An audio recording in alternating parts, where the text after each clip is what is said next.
All right. Well, unless there's anything else you guys want to discuss specifically, Mr. Blake's office is in a building with like a back section where he lives, and he does have enough space back there for you guys to hold up here tonight.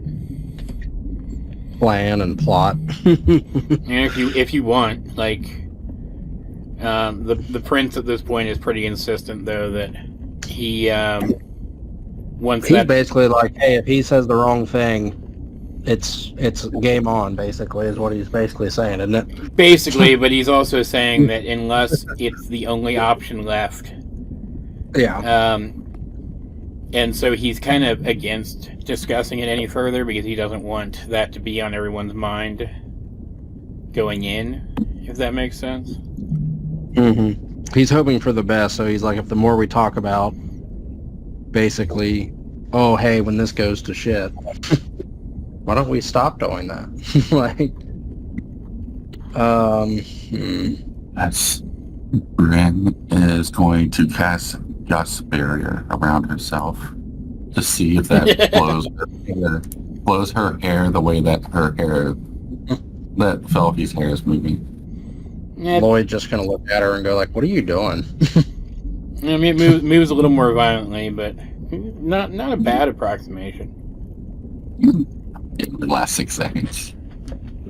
Alright, well, Megan is going to go claim a corner of one of the guest rooms to lay out her sleeping bag. And she's going to turn in early. So she's as well rested as possible. She's pretty convinced you guys are going to get into a fight tomorrow. I think that's her mindset, as always. Yeah, she's kind of taking it upon herself to be the one who anticipates the fights, and she's not complaining about it either. Yeah. And Dowroc will. Val's gonna go journal. As they're walking away, it'll just be Bryn's doing her thing over there, so Lloyd, Zack, and Dowroc are standing there, and Lloyd will say, just to the three total of them, he'll just say, now remember, as much as we don't want there to be an issue, getting the staff is the number one priority. I'm not trying to say we're going to condemn this woman to death because we won't allow it, but the staff is the most important thing. Oh. And then he'll walk away to go to sleep. Just dropping bombs and then walking away from the explosion. Yeah. I see. Still dropping fireballs. The metaphorical fireball. Boom. I don't think. And then he's going to say, as much as, at Lloyd's perspective. You're saying that after he left? Right? Yeah, to Zack. Yeah. I think that since we met Amy, I think that this is a way, no matter for the staff itself, I think this is a test like we had with Amy. I know that he's been accepting to give away the staff, but this seemed a little bit too easy for us to obtain him, and so what we go far to obtain him, I think that this is something that we need to do, no matter. I definitely agree. All the other places that we've been, we've had some kind of test to ensure that we were appropriate ones to take the staff. And I know that while yes, they may have gotten information from the others, I still feel like the guardians themselves of the staff or the towers wouldn't just willingly hand over that kind of power, or wouldn't just hand it. I feel like if they handed it to us without any kind of resolution, the staffs wouldn't work.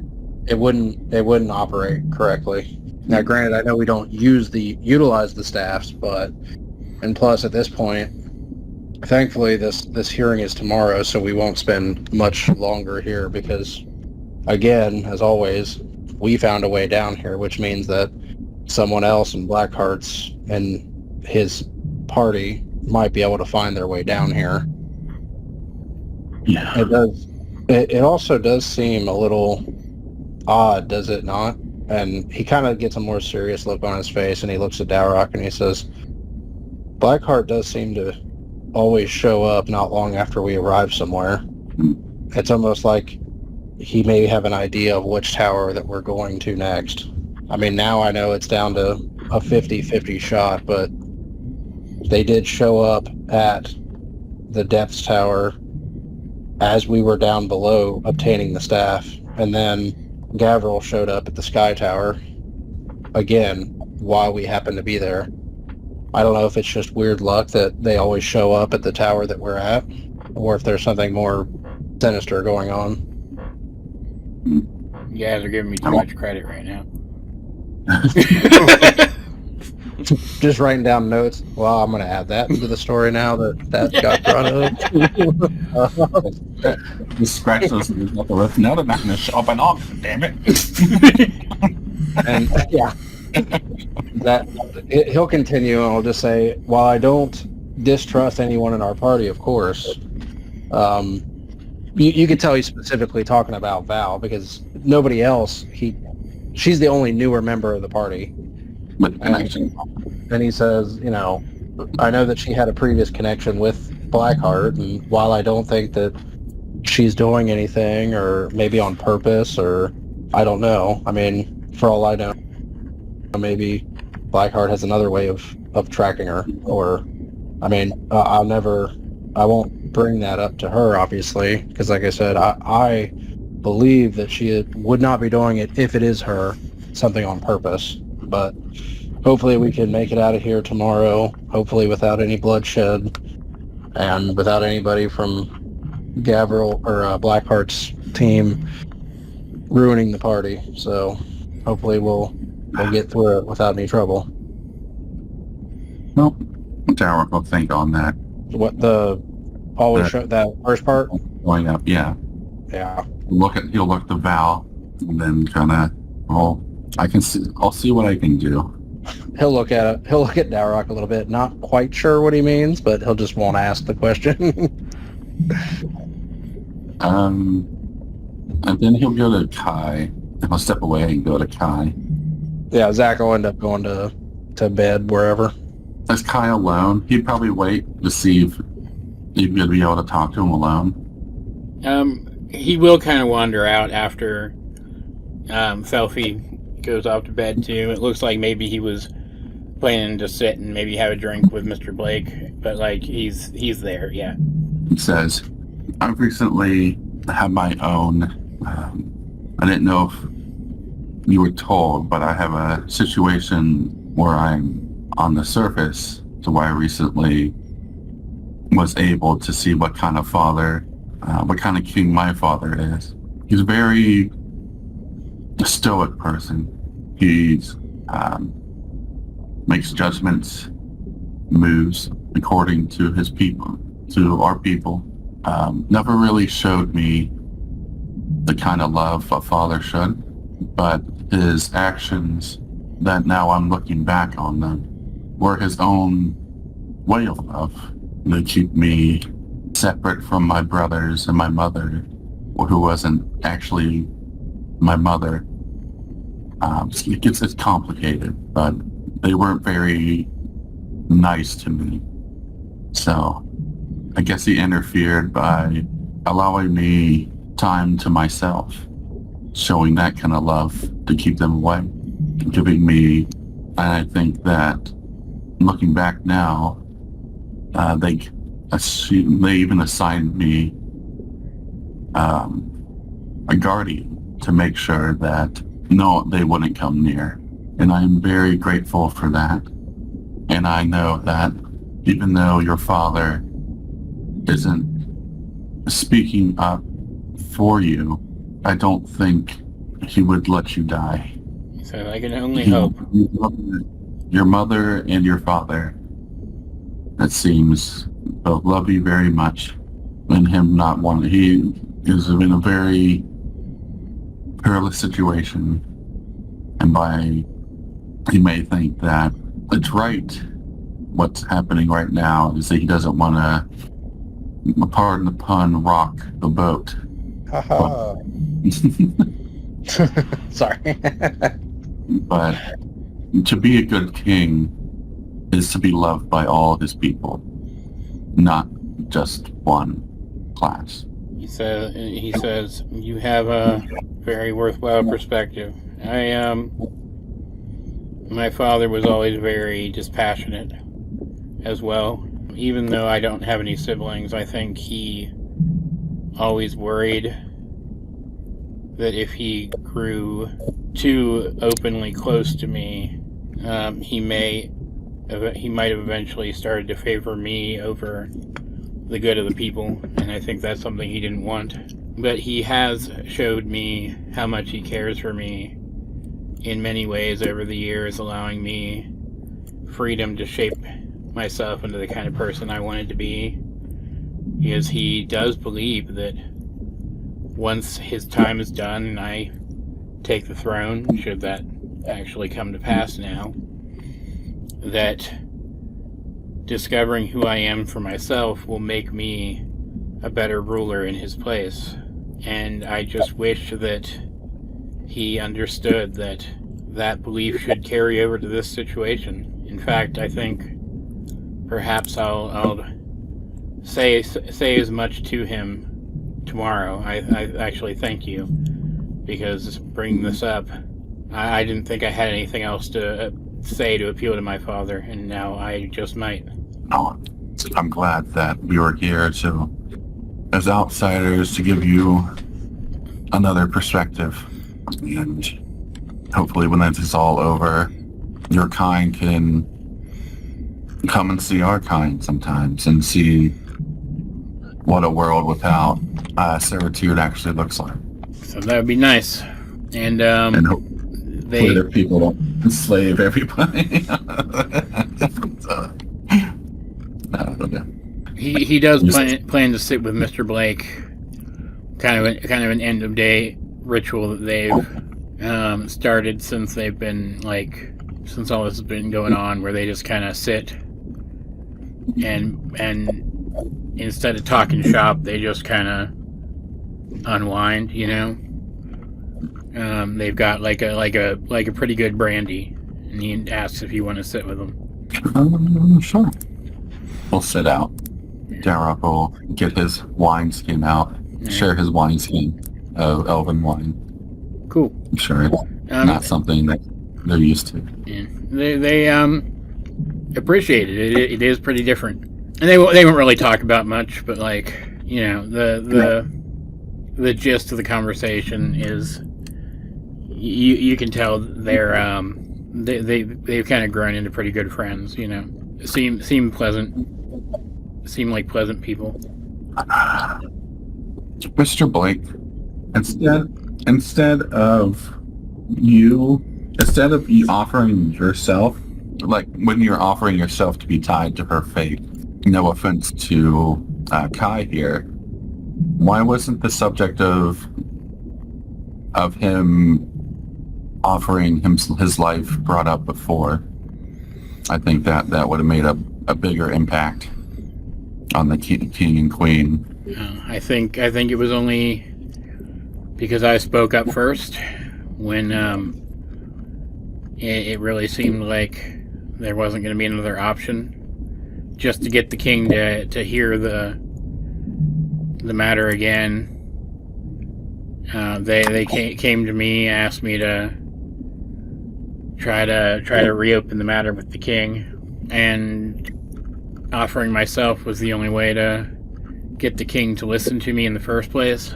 I think, and he kind of looks at Kai, who kind of nods back, and he says, I think if things had gone slightly differently, Kai would have made the offer first, but at this point, we're keeping it more as a last option. I think that not everyone, the place we were just at, had a kind of similar system that we have here, that you guys have here, and that, from my experience, not all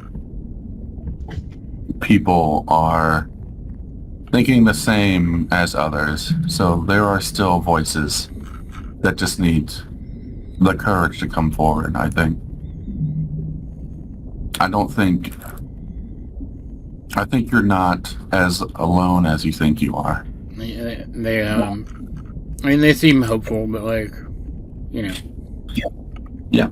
Anyway, Dowroc Gren will show up and tug at his shirt and tell him about the big elephant meme again. So, as he goes to bed. All right. Hopefully go to bed. See if any explosions. All right. I mean, we're at least wrapping it up already, so it's not like if something were to happen. Where the building catches fire, We didn't just do a bunch of fights first and then had to deal with it. So Yeah. All right. Here we Well, you go to sleep, and you sleep through the night peacefully, you stay asleep forever because you and died. you wake up the next morning Everyone's gone. and you head to the palace along with Mr. Blake and Kai and Falfy to participate in this matter in court. Fireball. Lloyd, goddamn no. So I'm just imagining what he would do. You guys can try to take your weapons with you if you want. Mr. Blake is going to suggest again before you head out that you leave them here. Well, Lloyd will leave his, but then Zack just banishes his, so technically he still has it with him. But Cool. Dog is going to actually do a perception check on how Zack banishes his sword. oh, okay, I see where you're going. He hasn't really paid attention to it before, but thinks it's puzzling. So, check. Yeah, I mean he's kind of able to formulate a basic understanding of how it works. Whether or not it's something he could ever learn how to do is a different question. Is it now? Zack will ask, like, what do they feel on, like, equipment, or do they just want us to leave weapons? Anything that they could reasonably assume to be an offensive tool, they would confiscate at the door anyway. So, Gotcha. Okay.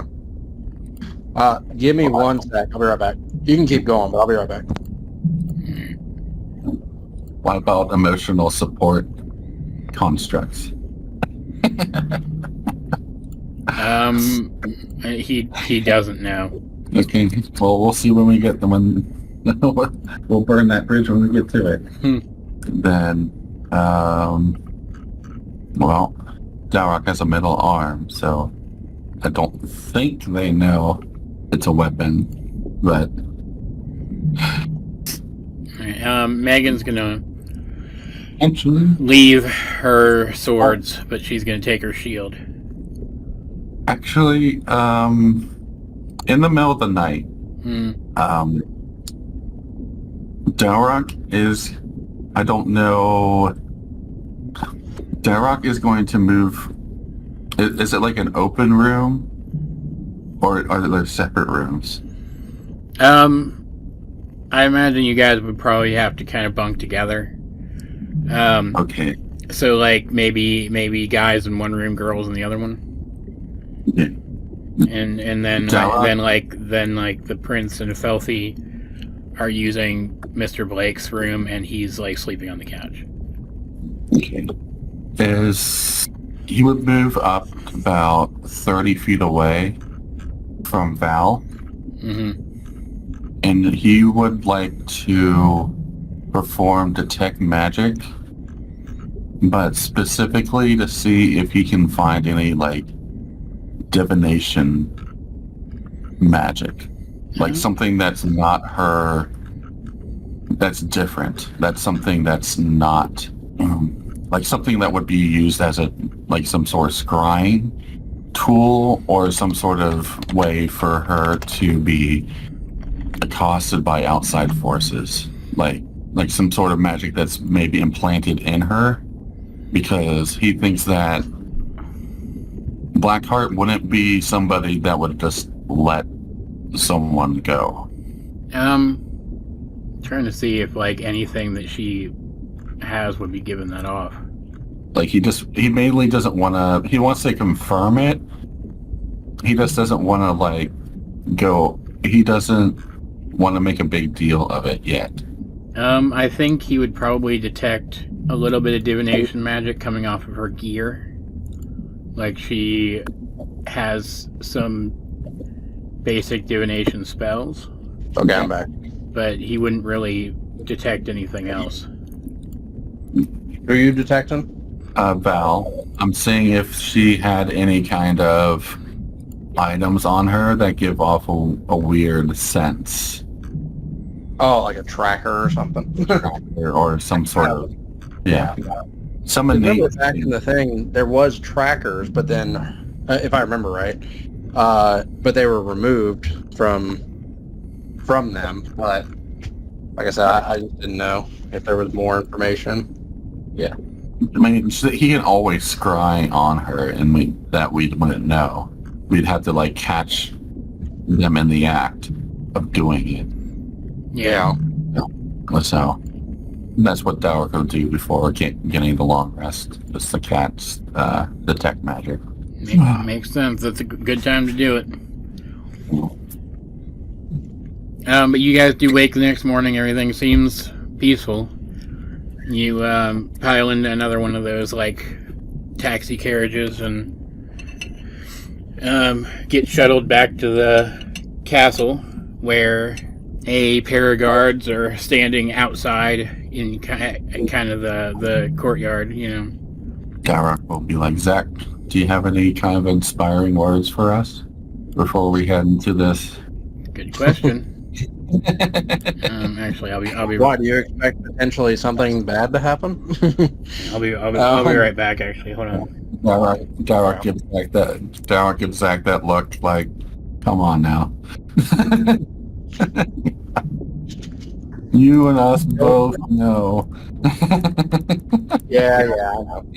Zack will look at the party and he'll just say, well, you know, we don't know what the outcome of today's events are going to happen or be, but I know that we'll be able to support the prince in whatever decision that ends up happening. Hopefully we can resolve it without violence, but as Dowroc, and because I, noticed the look on Dowroc's face, as Dowroc, humbly puts upon his face, we will probably be violent at some point today. So, whether it be against the king or his men, or, God forbid, somebody from Blackheart's party shows up. So, whatever we do, just make sure to have each other's back, and,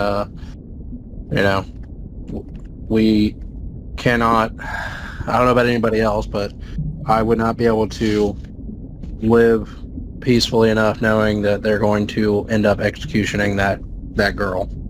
So no matter what, I mean, I don't know about any of you, but if it comes down to it, I'm not going to let that girl die, and I don't think any of you would disagree with that.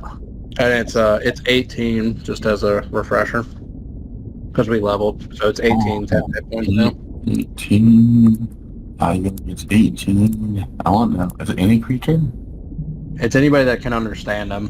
Because I keep coming across these things that are like undead and constructs. I'm just like, I gotta re-ask questions. Yeah, no. It's literally, I spend 10 minutes inspiring the companions, choose up to 6 allies, and then technically I can just do it again. So as long as I have time, it's the whole party. Anybody that can see or hear and can understand me within 30 feet gain 18 tip hit points. So, I keep forgetting Todd's wandering around down here with us too. Oh, Todd. oh yeah, Todd. Todd. I assume he just stays by Megan's side. Yeah, he's just following her around mostly.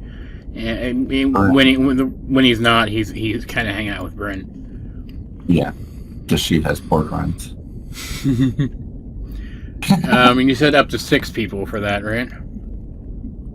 It's 6, but then it's every 10 minutes I can technically do it again. But a creature can only benefit it once during a short rest. All right, so So if we have 20 minutes, I can hit 12 people. Between deciding which gear to leave behind and then the ride over, you would have time for everybody. Yeah. So Zack is gonna technically leave no gear behind since his sword would have been the only offensive-looking thing. Yep. And he just banishes it. Lloyd reluctantly leaves his sword behind, but then nothing else has to stay behind. Oh, Megan, Because the vial that he has, he throws it in his pocket, so it doesn't look, Yeah, offensive. it would look like a potion or something more than anything, probably. Yeah. So Dowroc has to leave his gun behind. It's such a shame that he's completely unarmed now. I know. well, actually, before we go, Zack's gonna devise a plan. Okay. Uh-oh. Zack is gonna ask Lloyd. Well, wait. What's Megan gonna do? She's planning on leaving her swords, but taking her shield. Zack will ask Dowroc if he can borrow the bag of holding. Okay. I mean, it's not my item. I mean, anyone can take it. Well, so Zack will take the bag of holding and he'll ask everyone to put their weapons inside of it. And then he is going to disguise self himself, but the only difference that he's going to do is make the bag disappear. Okay. It's a bold move, Cotton. Well, I mean, they said that they don't really have... Plus, at that point, they'd have to get inside the bag. It kind of just looks like a bag. So, even if they discovered it... And Val will mention that... I mean, you guys haven't really seen it since you guys met her. But she does have some telekinetic abilities. She can pull the weapons back out of there without having to dump the bag. Boom. Oh. We work next to DreamWork. Dowroc is going to attempt to sneak in some dust of sneezing and choking. Okay. You mean just like on him? Yeah. And then if on the off chance that somebody looks inside the room, like to see if we left our weapons, I would have Val throw up an illusion where it looks like some of our gear is still sitting in there. At least initially when they look inside, if they even bother doing that. Yeah, she could do that and keep it going for a little while. All right. Well, do we move separate from him, or do we move separate from you guys, Mr. Blake? Or are we summoned at the same time? We'll just all head over together. Okay. I didn't know how it looks in regards to. I didn't know how it looked to the nobles there currently as we went to follow you. Do you think that they think that we're going to be biased in the impression, or? I don't know that they would have any idea what to think of you, frankly. Either way, I think it'll be fine. Well, I'm gonna take a second to get something to drink. Oh. Before all this madness begins. Hey. For all you know, you're just gonna walk in, tell the king he's wrong-o, and he'll be like, you know what, I see the light now. Let's all live happily ever after, and then you'll go home. Just spoil it. Alright. Let's show up at court and see what the hell is going to happen. Dun dun. Dun, dun. Come on, Matt. Oh yeah, Pearl's here too. Oh, good. Oh, yeah. Reminding John of that horrible, horrible creature. Just to remind him to kill it, you mean? Yeah. Yeah. Hey, it is literally a damage sponge. I can recreate it over and over and over. Hey, kind of like unkindness or beans. Like hey, they absorbed that hit for us and maybe did the help action once or twice, or looked into the room for me, and now they're dead. And oh look, now they're not. Yeah. Sounds more horrifying though. Anyway, the guys stop you at the door, and they look you over, and they see that you're not carrying any weapons. They ask that I go stay outside, But otherwise, they let you pass. What about Pearl? Well, Pearl looks way less threatening, so... I mean, technically. So they just kind of... They let her be. Pearl's going to spin her head 360 degrees, looking at him. They flinch and just kind of pretend like they're doing something else. Okay. So you make your way in. It looks the same as it did before, obviously, with the like gentle water feature running down into the room. But rather than feeling kind of like they were waiting to welcome you, it feels this time like they were waiting to welcome you. There's a bunch of guys, sea elves or tritons, hanging out along the side walls. Or just like this group in general, you know. Okay. There's no one else in court. There's just you guys, the guards who roll perception for me. Zack got an 18. Well, 20. Lloyd got 27. Spring got 17. Not bad. Not bad. Dowroc got an 8. Megan doesn't really notice, but she's suspicious. She's suspicious enough anyway. Like she always kind of expects people to kind of expects the most out of people anyway in a fight, right? But the guys lining the walls, there's 8 of them total.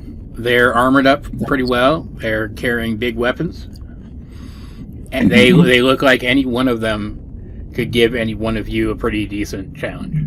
Oh, okay. Dowroc just perceives them as regular, just guards. I mean, he's seen guards in his castle, there are guards everywhere. It's just a normal part of his life. I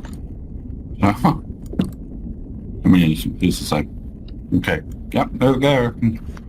That's what I thought. They are there. You're right. I mean, it'd be strange for them not to be there. Personally, he said personally, as Bryn points them out. That's true. And once you arrive and are kind of settled in, the king, who wasn't there yet, he makes his way in with the queen. They kind of sit down. Mr. Juts follows them in a minute later and kind of hovers around off to the side.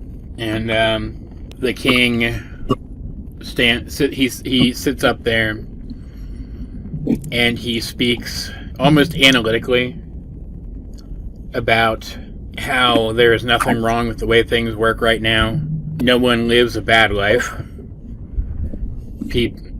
Their society functions, and how one of the reasons they're still hidden away from the rest of the world is because they're trying to maintain their safety and stability. He doesn't want to jeopardize that, so he chooses to hold to tradition. And he kind of finishes off by saying, but that tradition also dictates that I hear the last advocations of those parties involved. So he asks Mr. Blake to speak, and who he just kind of goes back over some of the same points you guys have already been talking about, the kind of stuff he's already implied to have brought up to the king before. Kind of like you would imagine a closing statement in a court case. There's no real new information there, it's just everything organized together. You make some good points, but the king doesn't really seem to listen. And then the prince goes to step up, and he says, basically, the stuff that he and Dowroc talked about how he sees the fact that his father loves him through the freedom he has given him to become his own person, and the faith he has shown in that person up to now. And then he closes by saying, I will admit, freely and openly, that even during my time when Felfie and I were merely friends, I gave very little thought to the state of her and her people. It has taken the kind of bond that we share to get me thinking about what life must be like for them and what freedom really means. And I'm ashamed of that. that it took so long and so much. But now, Father, I believe that change must come, and it must come sooner rather than later. As well as important to protect our people and the monument that we stand vigil over. Our government has other responsibilities. After all, isn't it true that while protection is certainly part of a ruling body's duty, that it is also their duty to lift up and nurture those that it protects in the hopes that they might build a better life for those who come after. And who would we be if we refuse to allow progress to move forward? Wouldn't we be going back on that responsibility? Please, Father, consider these words when you make your decision. I know you are wise enough to hear them, which is not the smartest thing he's ever said, because the king's wisdom is only a +2. But now each of you guys can also appeal to the king. He's not gonna let you go on too long, but just if you've had any ideas of anything to say based on any of the information you've gleaned from your various conversations. You said it's anybody can talk now, or? Yeah. You guys could take a second too if you want to get your ideas together and have one person present them. You can say you did it the previous night or something. Let's see. I think Dowroc would have mentioned that it's not really a choice for them, for a certain caste that's here, and that if we're going to convince the king of if anything at all, we have to convince them, even if we don't stop it completely, to convince them to give them freedoms, little freedoms. Like any kind of chink in that tradition is going to set off. It's going to, I think, hopefully break that dam for them. Is it a one person is just nominated, or technically anybody can stand up and say stuff? I mean anybody can talk, but if you do want to nominate just one person, you can do that now if you want. Well, Lloyd's obviously not going to do it. No, if Lloyd's going to say something, it's going to be off the cuff. I think you got this, Zack.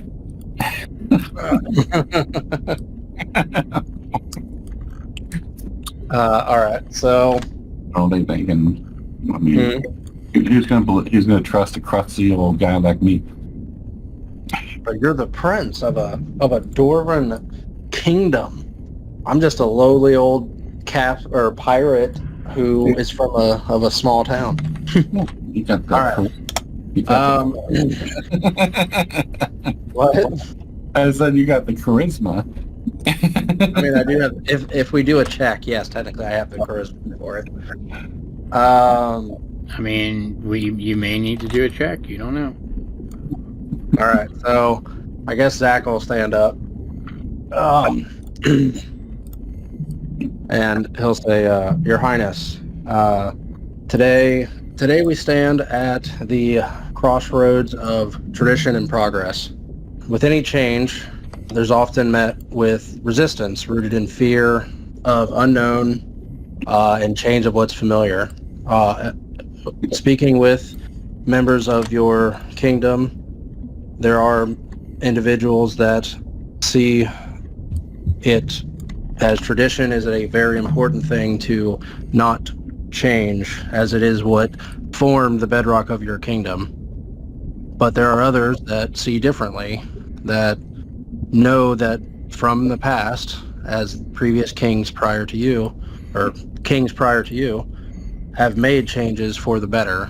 And while I know that this situation in particular does not seem like the result of today's decision could have more of an impact than you may initially have desired, speaking with multiple members of the council, multiple members of your city, they are very much for these two individuals, as he points to the prince and his girl, allowing these two individuals to be together, even though tradition says not to, will help bring your community stronger together. If you go down the path of maintaining tradition as it is, I feel like you will inadvertently cause a rift in your community and do the exact opposite of what you want to happen.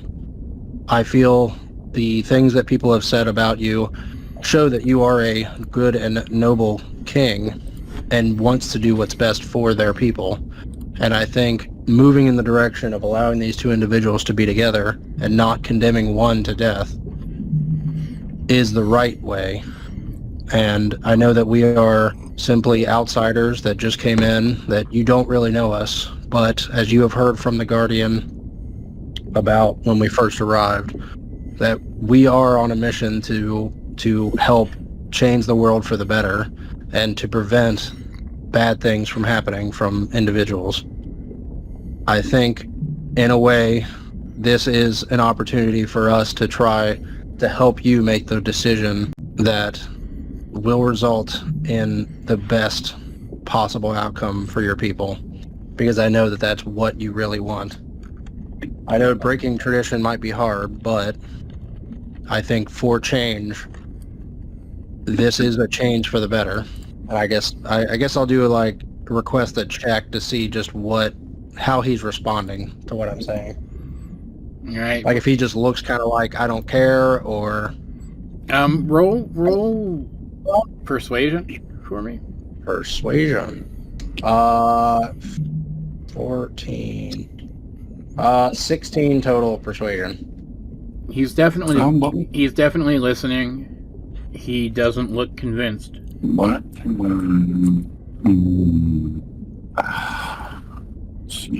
Let's see. I'll continue. I'll say, Your Highness, may I ask what truly would be the harm of allowing these two to be together, other than tradition, if you don't mind me asking? He says, put frankly, young man, I am under no obligation to answer to you.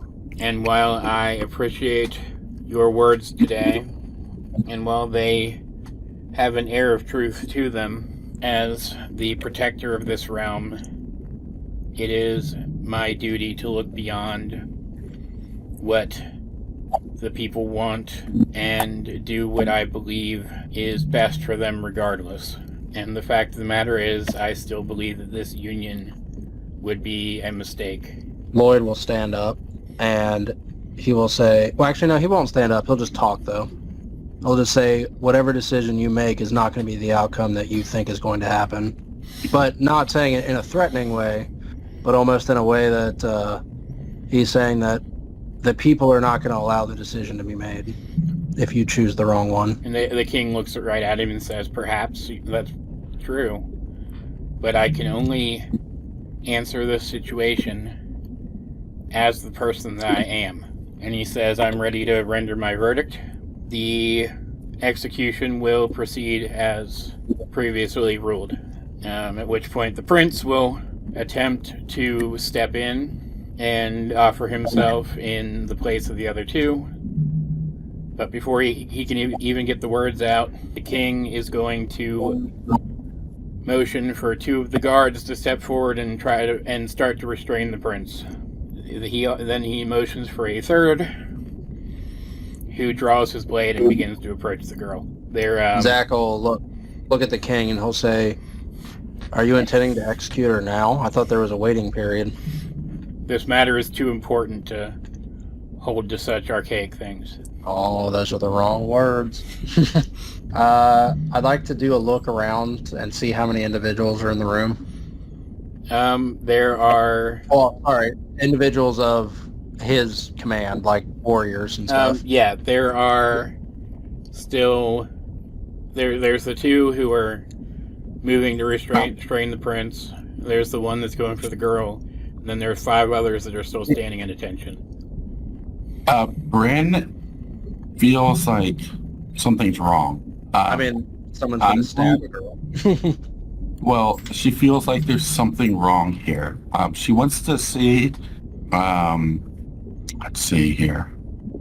I have an idea of what to do, but I'm gonna wait for you to finish, depending on what Bren's gonna do. I'm trying to figure out. How big is the room that we're in? Let's say it's exactly the same size as that other throne room map that we always use. Oh, I don't. okay. 'Cause I don't have a better one than that still. What? Okay. How far is the king from Bren? Hold on, let me. Or you want me to bring it up just so we can like have more of a? Yeah, or just is this all going to be? go ahead and bring it up for reference. Yeah, just for. Bren is going to do an insight check on the king because she feels that the welcome. He seems different. He doesn't seem like himself. Okay. Dowroc will do Flash of Genius. He's just He sees her concern and is like, yeah. He feels like something's wrong, and then she kind of like tugs at him, and he sees her concern for 16. you do get the sense that the king is putting up some kind of facade here, but it could just be because his beliefs are right now conflicting with his like desires, but he is choosing his beliefs over his desires. So it's as likely just that as anything else. So she doesn't get like a thought of he may not be who he is then. Yeah, he's not the king. Like he's someone is taken over or disguised self as the king is what I was going for. And just trying to screw things up. But yeah. Dowroc. He's definitely... What is the queen doing right now? She's kind of sitting beside him with kind of her hands in her lap with her head down, almost like mournful. And the prince is like, he's fighting against the guards who are trying to restrain him. And they're like, particularly they're kitted out with like what looks like very lightweight plate armor and big ass swords. Dowroc. We'll pull a Dowroc. Attempt to cast Vortex Warp on Kai. Okay. I can never remember how that works. I don't know if he can fail it if he wishes. I feel like maybe in the scenario, would she realize what's happening? So would she choose to fail it? Well, Kai's the prince. Is he going to try to? Is he going to try to grab the girl too? Because there's a guy with a big sword heading over to her. I think Vortex Warp is... As you see Dowroc pointing, because I don't know how you do it. I don't know like what your hand gesture or what you do to teleport. But as you see Dowroc kind of pointing or whatever at the prince, you see Lloyd next to him raise his hand, and he's doing a very similar thing, and he's pointing at the girl. Okay. What do you unfortunately, they would not know what's going on, so they're gonna roll. Okay. So how does that work again? On saving throw. So the girl has to beat a 19. What's the throw again? Sorry, hold on. Con 19. Dowroc will say, I will not. The girl fails. Come on, Kai. Is this is the same spell for both, right? Yeah. They both, he has Vortex Warp too, so. It's only a 15. I think they both fail. Yeah. Alright, so... I will not let your orders go unheard, and he will teleport Kai right in front of the king. And then he'll put Felfie kind of in the middle of us. I'm sure we made some enemies this day by casting spells on the Crown Prince. Dowroc definitely did. Britain's over here. I don't know if Todd stayed out with Igo. Oh. He probably would have, actually. Okay. Alright, so as Dowroc and Lloyd are doing that thing, After they teleport, do the guards kind of look at us and like start running toward us? Roll initiative, I guess. Well, as initiative gets rolled, Zack will nod to Val to throw everyone's weapons out of the bag. All right, she's gonna have to grab them I like like what- two at a time, unfortunately. So she's gonna prioritize Zack's probably, and then Well, Zack can just make his appear. that's true. So she would probably prioritize then the prince and Mr. Blake, probably. Because he'll like action, or he'll like throw the bag to her so she can like hold the bag while she's doing it, so she doesn't have to like stick around Zack. But all right, so the prince, and then who else? Mr. Blake, just because like she doesn't know Yeah. she doesn't know if they can even fight without their weapons. Okay. All right. And Well, he's not. Dowroc's not teleporting him to guild attack the king. He was saying, "I won't let your voice go unheard." So, Well, it's kind of up to the prince what he does, though. I know it is. well, but- we'll see. We'll see what happens. Yeah. Oh wow, Val could not be slower if she tried. She gets a couple of weapons out as everything starts, but like it's gonna be a while on the rest, I think. Does Aravaris? What is he doing? Does he look like he's? I assume he's with us, right? He Or is he kind of just off to the side? as everything happens, he doesn't plan on he going, kind of steps back over here. Okay. I was going to give this Lloyd this look like, how dare you? Lloyd will look at Dowroc and be like, it seemed like it would come in handy. How, just kind of curious, how far back is, like, Igo? I know he's obviously not in the room with us, but with all the commotion, does he, like, walk in the room? It would take like 3 rounds for him and Todd to get in here. Okay. So Lloyd is first, obviously. Okay. What does he notice about the guards? Are they, like, getting ready to just charge at the prince and us now because we teleported her in between us? The 3 that were up there to kind of get the prisoners are focused on the prince because he's like suddenly up there by the king now. The rest are drawing on you guys. Okay.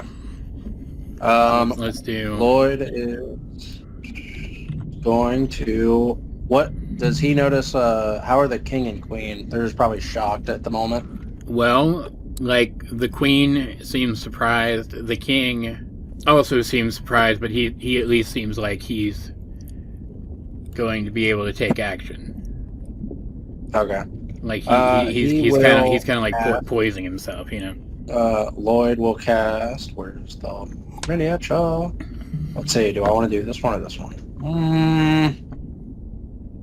Screw it. Boom! Throw up Bigsby's hand right there. Cool. And on that, he is going to, as that action, he's going to attack number 3 with it. 25 to hit. That hits. 15 force damage. Okay. The guy And the guy takes it really well. Oh, okay.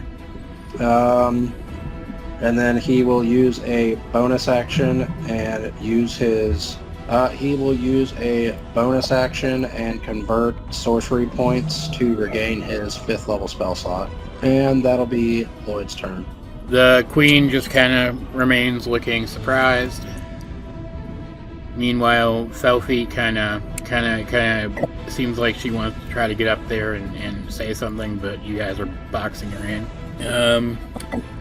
Which brings us to Dowroc. Second here. It's the closest one to Dowroc. Are they coming? I assume 1, 2, and 3 would probably be a little more Yeah. north based, like they would be looking at the prince. Yeah, and the they're hand and they're looking up in this direction right now. But yeah, 5, 6, 7, 8, and 4 probably are just going to run straight at us. Yeah, they're the ones focusing on you, Gab. Let me see what I can do about that. Dowroc in a similar fashion, seeing Lloyd do his spell, Dowroc is going to raise his hand and do a spell like he's seen Lloyd do it multiple times. Fireball. He raises his hand, Fireball. and he is sure he's seen the magic done right. And as he makes a fire in his hand, What? he gets this weird feeling. Like, Is it, ouch, my hand is hot? no, as in the flames kind of start to turn blue Ooh, cool. instead of fire. So Like something outside of his control changed the fire to cold damage. And he's going to... And the spell that he is going to cast is called Arctic Blast. Cool. Oh, Gotcha. Ice ball. yeah. A pale blue fragment of light streaks from your palm to a point you choose within range. Each then explodes into a cone of frozen air. Each creature within the 30-foot cone extending away from you from the point you choose must take dexterity saving throw. I am pointing it over here. Okay. You say it's a 30-foot cone? Yeah, it's a 30-foot cone. So I'm going to say, I'm going to tell Lloyd the duck. Yeah, I'm going to do that to make sure it doesn't hit Juts. And I'm going to tell Lloyd the duck. Well, you can kind of reach around Lloyd too. That's fine. Yeah, I'll reach around and throw that. Like reaches around his waist and puts his hands in front of him like he's almost like hugging him. Always like, what the hell are you doing? Yeah. Blast of ice comes out. And they have to make a dex save. All right. Roll all of them at once, I guess. What do you eat with that? Oh, okay. So that is a 5, a 14, a 21, and a 16. Okay. The one who rolled a 21 saves. They take 66 cold damage. Jesus Christ. Jeez. So 26 cold damage, half damage from the one who saved. And then the blast coats the surface within range of the ice. Water within that cone that is not part of the creature has flash frozen up to a foot of depth. Creatures who fail this throw are restrained by the ice until the start of the next turn. I don't think there was any water. Okay. What's happening now? What happens specifically? If there was water, they would have been restrained, but They are. There's those ones those water features are running right through here. Okay. Oh, okay. Cool. It does work. Wasn't planned even slightly, but yeah, there you go. Yeah. Creatures who fail the saving throw are restrained by ice till the start of my next turn. Okay. So the one that was saved is not. Okay, so After you do that, Lloyd will kind of look at you and just give you like a half smirk. Like, I thought I was doing a fireball. I didn't expect to do that. I don't know how that happened. After you say that, he just kind of like shakes his head and then looks back at the combat. at that, is Dowroc done? Is that it? And then Dowroc is going to say to the prince, tell them what you came here to say to them. Before the prince is able to do that, though, the king, seeing all of this happening, he stands up. He was like already in the process of standing up. He like finishes standing up, and he raises the staff of the ocean, and it glows, and he casts Freedom of the Waves on Prince Kai and Mr. Blake. Where's Mr. Blake? Oh, there he is. Okay. Well, in the hand it hit too. I don't think I saw him before the man was there. Yeah. How does the hand work? You mean like it has AC and it has... You mean like for saving throws? Yeah. It has a strength and a dex score. So I would assume anything that's not those, it just fails, I assume. Alright, so it gets to roll strength. Oh, okay, cool. Luckily, that's his highest. 22 strength saving throw from the hand. The hand... If it's a success, they don't take any damage, if I remember right. Yeah, the hand does not take damage. Woo! The Prince and Mr. Blake both do, though. Let me see. I mean, it's not a ton of damage. But... No, it's... How far is that? Let me see. How far? Ooh, what's in with 30 feet? Dowroc is going to flash a genius as he basically say what he said now instead of... So you probably maybe get an 18 for him. That's still not enough. Damn it. Okay. So both take damage as they are knocked prone. At least they're not prone. Did the king cast it with him in it so he could teleport, or did he do it outside of the reach? He just did it where it would hit both of them, so out of his reach. Okay. And then he's going to step back, kind of remove himself a little bit from the situation. Which makes it the guard's turn. This guy over here sees the hand appear, and as it appears, he kind of looks over and sees Lloyd doing the casting, so he's going to move over this way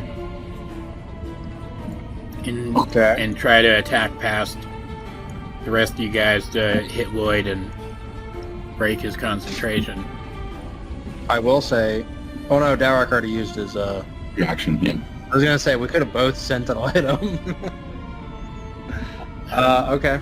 That is a 23 to hit. Lloyd will see it coming and he'll throw up a shield.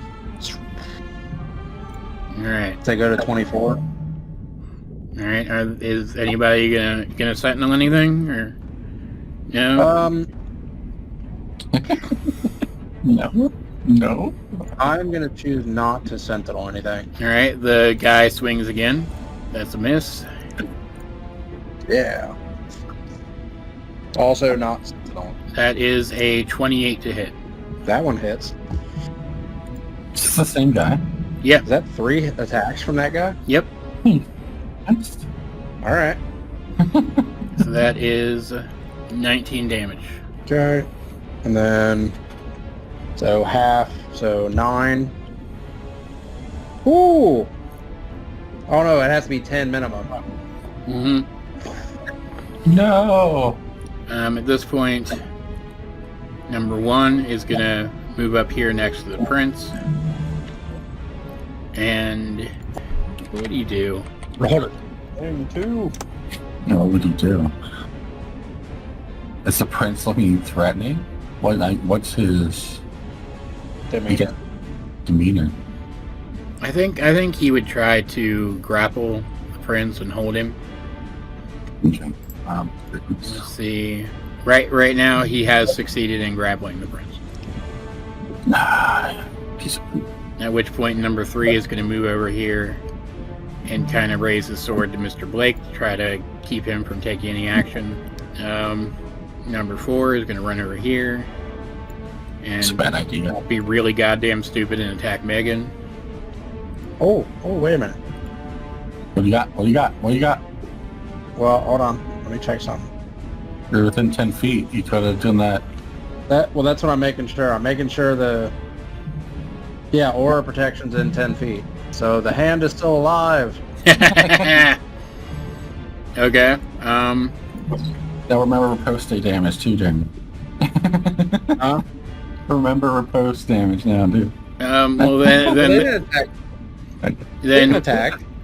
then I know. the first guy is still going to run up to the prince. The other guy is instead going to kind of start moving over this way while keeping hopefully the hand's attention. but keeping Finn in view also. Then number 4 will run up to Megan like an idiot. Oh, number 4. And you don't understand how much she's been waiting for this. She doesn't have a weapon yet, though. that is a critical miss. Oh boy, she's in real big trouble. He just misses. It's fine. Megan lifts her knee to meet her face on the way on his way dodging. That is a. I would just be surprised if they even looked in the direction of the guard when it tried to hit her. She just kind of like dodged without even looking. Yeah, that is a 19. She dodges out of the way of that too. Oh goodness. I guess she activated her shield, right? I assume when she entered. Yeah, and then when that one comes at her, her wing comes out and bats it away.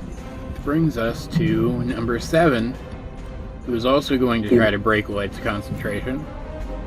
Okay. It's a miss. Because he still has 24 AC right now. Mm-hmm. That is 22. Is it? Thankfully, Zack was right there. Yeah, all those miss. That's all of them. So it is the prince's turn. He is going to... Prince, don't kill it. Don't. What? What's doing? He is going to Misty Step out of the grip of the guard, and he's going to take his bow that would just kind of reached him from Val, pulling it out and throwing it. And after like a moment of hesitation, he's going to lift it up, and an arrow made of water is going to form in it, and he's going to fire it at the guard who tried to restrain him. His heart's not really in it though, so he misses the first shot. The second shot though is good and does pretty solid damage. Yeah, okay. That is his turn, which brings it to Zack. All right. Zack is going to move up 5 feet. His Mistral Mantle is going to activate when he moves within 5 feet of number 3, so it makes a dex save. It's got to be a 14. That's a 14. Ah, okay. And then he will attack number 2 with advantage, and he will put Grey Weapon Master on it. Yeah. 21 to hit. Hits.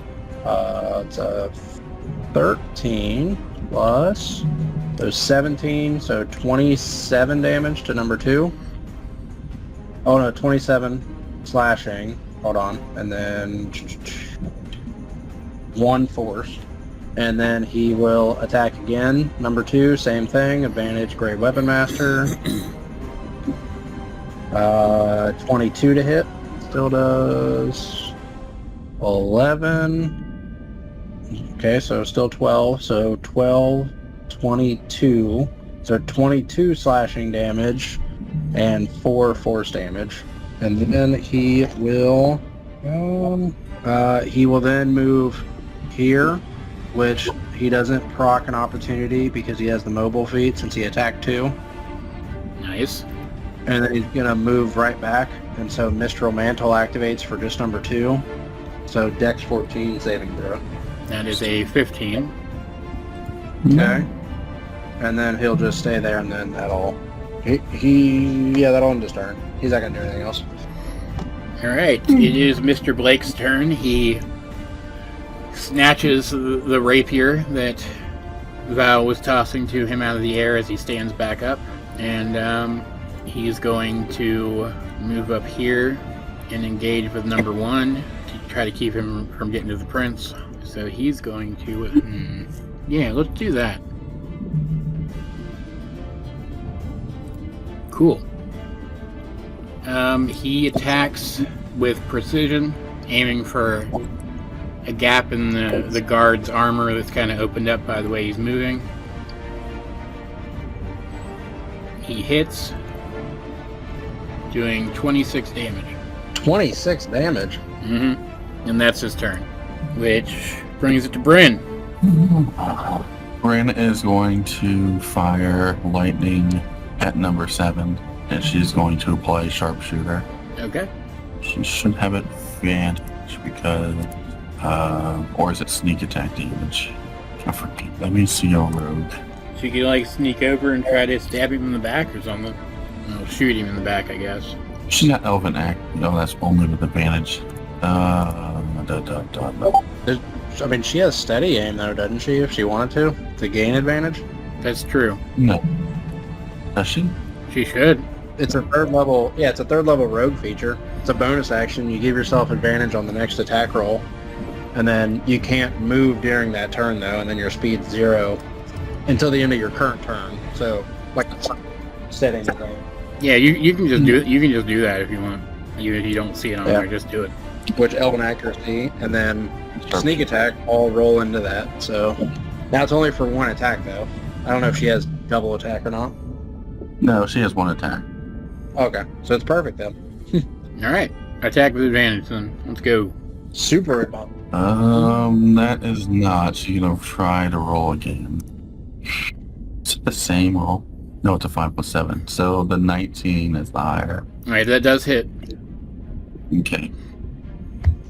All right. So sharpshooter. That's plus 10, right? Yeah, 10 damage. Plus 6 plus 3. So 10, 19, 26 points of damage to number 7. Nice. That's attacking. That's on Lloyd. Very nice. Yell. Is that her turn then? She's gonna say, "See, Felfie, I told you they would." And then that will end her turn. All right, Megan is really getting psyched up. She's gonna enter a rage, and she's What? No. She's going. Really a rage. It's more. She really a rage though. She's gonna punch number 4 in the face, Yeah. and she's gonna crit. Yeah. Oh God. Yes. So that is 13 damage plus 2, 15 damage with a punch. That's not bad. No, that's not bad. Number 4 is not taking any damage yet though, which kind of sucks. That also hits for another 7 damage. I think she's gonna hold off on her action surge and stuff though, and that's gonna end her turn. Which brings it to Aravarus Juts, who is just going to he's just going to kind of shuffle back a little further, like he's looking around. He doesn't really know what to do. Which brings it to Val, and she is going to pull Dowroc's gun and Megan's defender sword out of the bag and toss them to them. And as she does that with her mage hand, she's going to kind of grab Felfie and kind of pull her back, since she was trying to like run in there, and that would be a bad idea. Brings it all the way back around to Lloyd. All right. Lloyd is going to. Let's see. He's kind of in a spot because he has no melee weapon, so he can't really do anything against the people right next to him. He is gonna. No. Alright, hold on. I'm gonna go feed the dog. I'll be back. Okay. Get off of me, dummy. All hell broke loose as always. The guy needs to talk. Is how this needs to end. Who needs to talk? Oh, the prince. The prince needs to say what he needs to say for this to end. Or Well, all of the damn people are now trying to hurt us, so now we gotta stop them first. yeah. Good thing Varys is in here. He would do this lethally, so. Oh yeah, I forgot I can do this. Actually, how many times can I do this? I haven't used this feature yet. Where is it? There it is. As a bonus action on your turn, a minor courtesy. Oh no, I can just do it. Okay. All right, cool. I'm trying to think. Is right now an appropriate time to fireball? Probably not. Alright, Lloyd's turn. Yeah, Jeremy had to go Oh. for a second. Lloyd's turn in a little while. Oh, all right.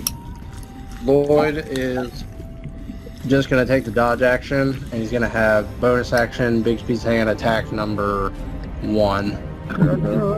The big old flick. He's going to critically miss No. with a or 4. I don't know if lower is better or higher is better. It just misses. It just kind of punches the ground ineptly. Alright, that's Lloyd's turn. The queen Dowroc. is going to kind of step back to here. She doesn't really know what to do. And Felfie is going to see that, maybe running in there isn't the best idea, so she's just going to kind of stand with Val. Which brings it around to Dowroc, who now has his gun. Dowroc doesn't need a gun. No, but Dowroc helpful is to going have to- one in some situations. Yeah, it does. But that guy in front of him, I don't know. He's looking too healthy for me. All the restraint ends on those 3. Let me take a look here. Which is it? Let's see what we can do without causing a common headache. Dowroc is going to cast Lightning Charge on himself. And then channel lightning injury into the creature. The energy is harmless to the creature, but escapes in dangerous bursts and any other nearby creatures. Every time the creature strikes another creature with a melee attack, a spell with a ranged touch, or struck by another creature with melee attack, or ends their turn while grappled or being grappled by another creature, they deal 1d6 lightning damage to that creature. Once the spell has discharged 6 times, dealing 66 points of damage, the spell ends. And it's not concentration. Yeah, that's cool. Yeah. So he's now lightning charged. Dowroc will use his bonus action to call for Igo. I think he meant to do that last turn, but That's okay. It's good for him to be doing that, but yeah. Igo's heard what's going on. He and Todd are on their way. And then, but they're probably resting with the guards out the side. It's actually a good question. Yeah, what are they to? What the guards someone else signed on? And you'll have to see what happens. No. Just gonna say, Dowroc is going to say again to Prince Kai, make them understand how you feel, or show them how you feel. And then that will be his turn. Alright, the king is next. Yeah. He's going to cast Armor of Agathis on himself. I shouldn't be using spell slots. I have a feeling this isn't the last thing that happens. This usually precedes. Yeah, sure, why not? As the armor appears on him, the icy armor, he's going to point at a spot next to Zack. A spectral tentacle is going to pop up What? Oh. and attack Zack The Kraken. and miss him completely. Completely. And Complete. but even as he does that, his like attention moves right back to the prince, and that is his turn. Which brings it to the guard.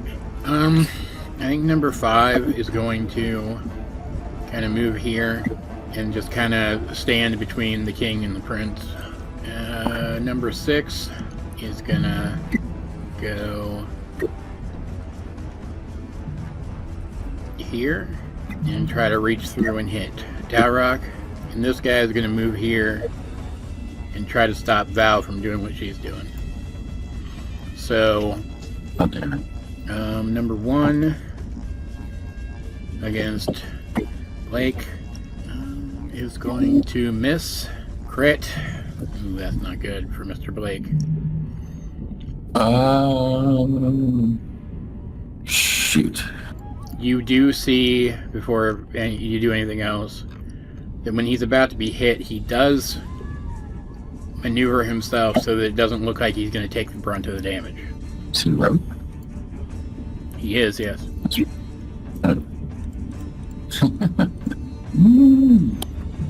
So he's still pretty much okay. And then the guy attacks the third time.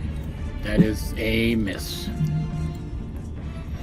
Number 2 is going to attack Zack. Dare you? Okay. And he's going to crit. Cool. I don't know what that means. Got 2 crits? Dowroc will silvery barbs. Okay. And give Zack advantage. Alright, that makes it an 8.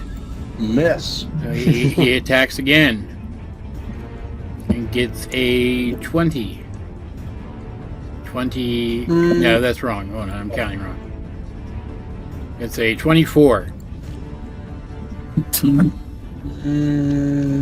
I'll do a shield. 25. Alright. Oh, whoa! Third attack. Also misses. 24, so No, plus no. 9. Number 3. He's going to For 3. he's going to swing once at the hand, Okay. Got an AC at 20. and it misses. Yeah. Then he's gonna carry it through and attack Zack and miss him too. And then he's gonna attack Zack again, and miss him with the exact same roll. Yeah. Number 4 is still thinking he can beat Megan. Foolish fool. That would be a hit, but she's going to use her wing again. That's gonna be a hit. So, wow, she kind of felt that. And that is a critical miss. Again. Yeah. She gets an opportunity attack. And she crits. Oh my god. That's how you do an opportunity attack. Yeah. Number 5 is just going to kind of raise his sword at the prince and demand they stand down. Number 6 is going to reach over and attack Dowroc. Not that. Doesn't like Dowroc. 27 to hit. Yeah. 17. Woo. Alright, that hit this time. And he takes Oh yeah, right. 6 lightning damage. 25 to hit for his second attack Yep. for 12 damage. 12 points of damage. Alright. And then Let me see if this is every time a creature strikes with melee. Struck by another creature with a melee or ends of turn grappling. Okay, so it's every time. okay. So he takes another 2 points of lightning damage. And then 26 to hit for 15 damage. What's the damage? Now ends their turn. Let me see. Every time that creature strikes or is struck. Okay. So one more. 1 point of lightning damage. Hey, every point helps, probably. Yeah. Yeah. That was number 6. Number 7 Dang it. is Lloyd, my friend. going to He gets disadvantage too. attack Lloyd. If he's attacking Lloyd. Yeah. All right. That is a 17. That's also a miss. That is a 26 Okay. for 18 damage. Con save fine. No, he got hit. And then number 8. Number 8 is going to try to grab Val.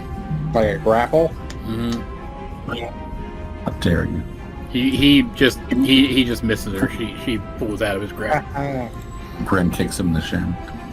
which makes it the Get away. the prince's turn. He's going to raise his bow toward number 5, but he's going to call past to his father and say, "We don't have to do this, but I won't be backing down. I believe in this too strongly." And then he's going to fire at the guard. That's a miss. Kid's not very good. That'll hit though. So it's not bad. Does 18 damage. That's his turn. So Zack. Zack has advantage. He does. Well, you super advantage if you attack number 2. Because Lloyd's there. Super advantage. I am going to take the hilt of my sword and just kind of get into a stance and then vanish Oh no. as I Oh no. do steel wind strike on 2, 3, 4, 6, and 7. Whoa. Okay. So we'll start with number 2. Because I assuming you want me to roll for each one, correct? Yeah. Check. So the first one, 30 to hit, Yep. takes 31. Well, actually 31 plus 6, so 37 force damage. Okay. Number 3. So this is just going to be a straight roll now. 19. Hits. Yeah. It does 41 plus 7, so 48 force damage. I'll go to 4 next. 23 to hit. This one's only going to be taking 27 plus 1, so 28 force damage. I'll go to 7 next. 20 to hit. Yeah. Yeah. 44 plus 4, so 48 force damage. And then finally number 6, 27, which hits. And does 22 plus 8, so 30 force damage to that one. Okay. So I'll teleport there at the end. Actually, wait, I'll teleport there at the end. And then, actually, wait, sorry, there, because the tentacle. Can the tentacle do opportunity attacks? No. Okay. Then I'll just stay there, yeah. So I'll teleport there. So then after I moved, or after I did that, I still have my 40 feet of move. So I'm going to move here, which forces 2 and 6 to make dex saving throws. Dex 14. For 2.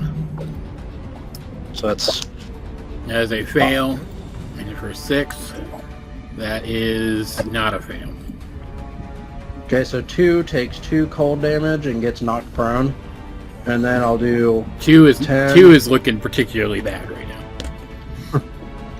now. I'll do another 5 feet of movement, which will cause 7 to do a dex save. So that's 10. What is happening right now?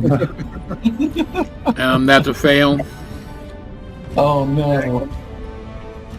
So that is 3 cold damage, and he gets knocked prone.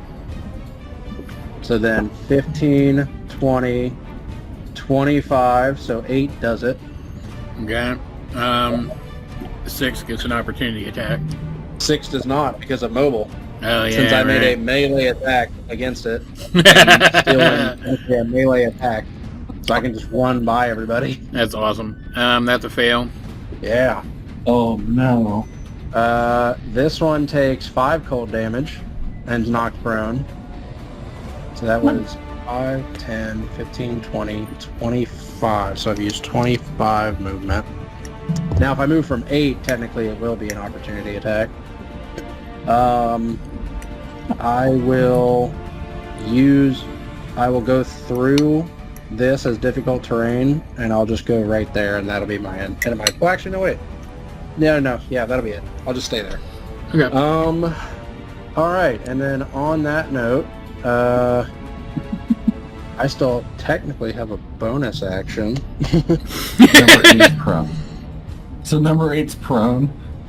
Number 8 is prone. Yes. Rogue's favorite dish.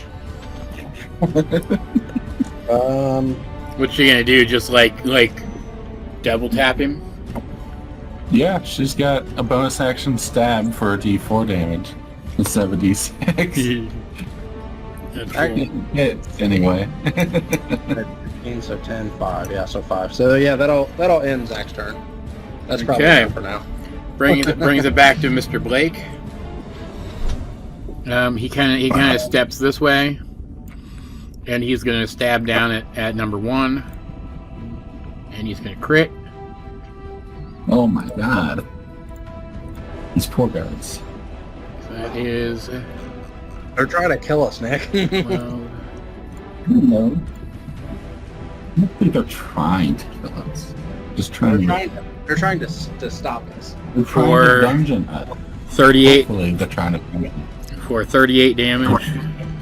38 damage. Rogue. Oh, she's got an open accuracy too. She's gonna really gonna go for that crit. And he also dodges as a bonus action. Yeah. Which brings it to Bryn. All right, Brian. Get him. Take him. Basically, take him. Summon out her neon green dagger. She's gonna just Stab. stab. Oh, give me that crit, baby. Come on. You know you want to. Oh. So it's at least a 20 to hit him. Yeah, it still hit. Let's go with 1d6 psychic. Psych, that's sneak attack damage too, baby. Oops, added 1. Do you want me to re-roll those, or to just take away one of them? Just take away 1. It's fine. Let me roll a d4. Okay. Take with that one. We'll take away number 3, so that was a 1. Yep. So it'll be... Where did that... I have to go back to the map. So 9 plus 12 is 21 points of psychic damage. Mm-hmm. And then she's going to bonus action and attack again with a d4 damage, but with advantage. I don't think Elven Accuracy does it activate again, or is it once per turn? Whenever you have advantage. Okay. Yeah, I'm pretty sure. Every time you have advantage and you're attacking with one of your spellcasting modifiers, it works. Okay. So it's only a d4. It's not that much damage. So additional 4 psychic damage. Okay. Megan's turn. Oh lord. That poor guy in front of her is about to be demolished. Oh, about to be demolished.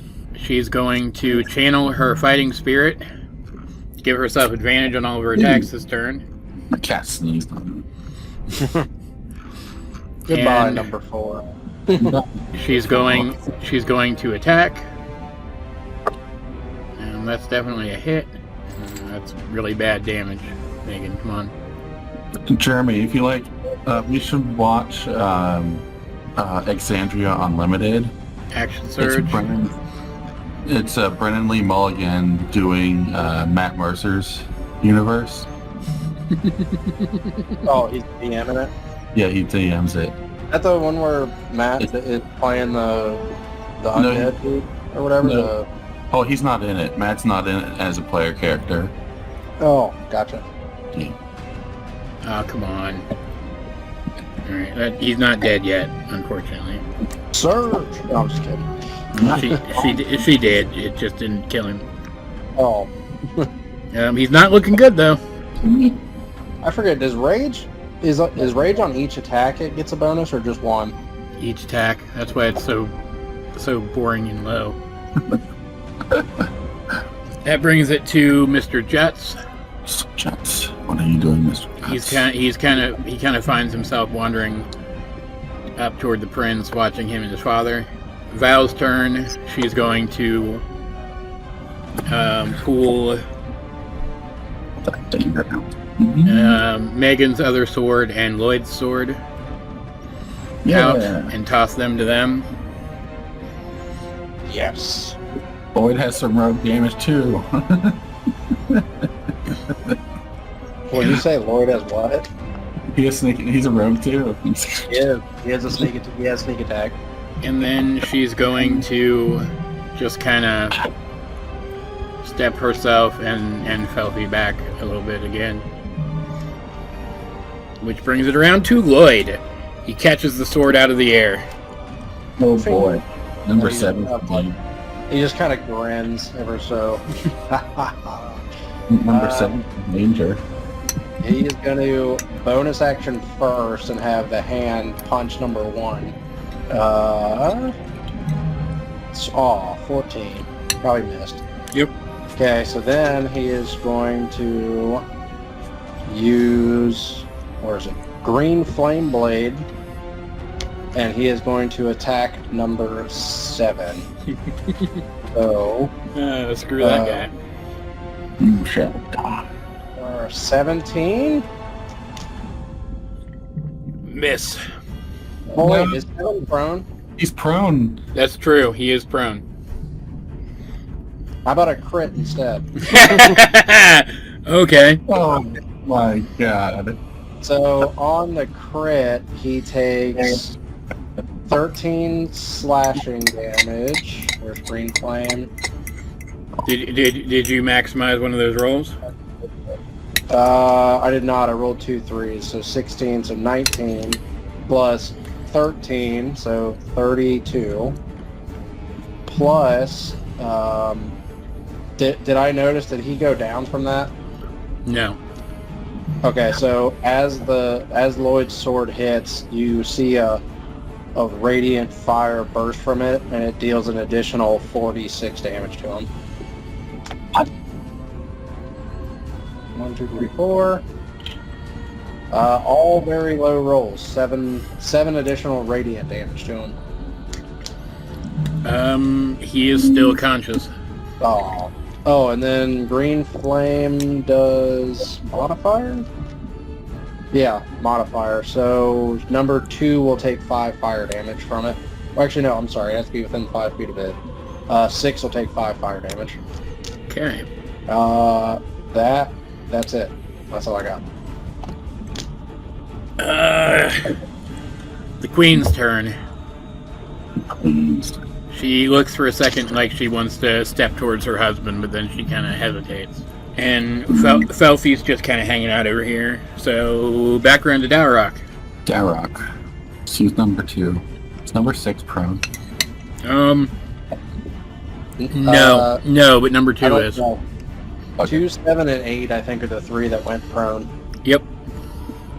2 is going to get punched in the face. Cool. And Dowroc's going to say, go to sleep. He probably will if you hit him, so. It is... These guards have some good HP. Yeah, I mean, I guess it doesn't matter at this point. They use the champion stat block. The, champion creature stat block. I guess he needs a +9. So what those are. Okay, so that was with advantage. What was that? Last one. 17 misses. He's pretty good at dodging. He's just rolling. Is that with the +9 though? Yeah, that's what the plus. Well, the 17. Oh, that's not with the +9. No. So that hits. Oh, it's 26. Yeah. What is... It's a D6? Let's see, mace. Yeah, 1d6. Ace is a D6, yeah. Why did it roll so many? Oh, 11 points of bludgeoning damage. Okay, he's not quite out yet. Oh, and then I have a D6 of lightning. Okay. 1 point of lightning. Now he's out. You want to punch him again?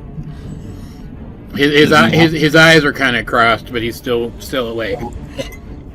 I'm not punching him to kill him, so that's why I didn't do the blade. Yeah. I'm punching him again for 8 points of bludgeoning, and then another 1 point of lightning.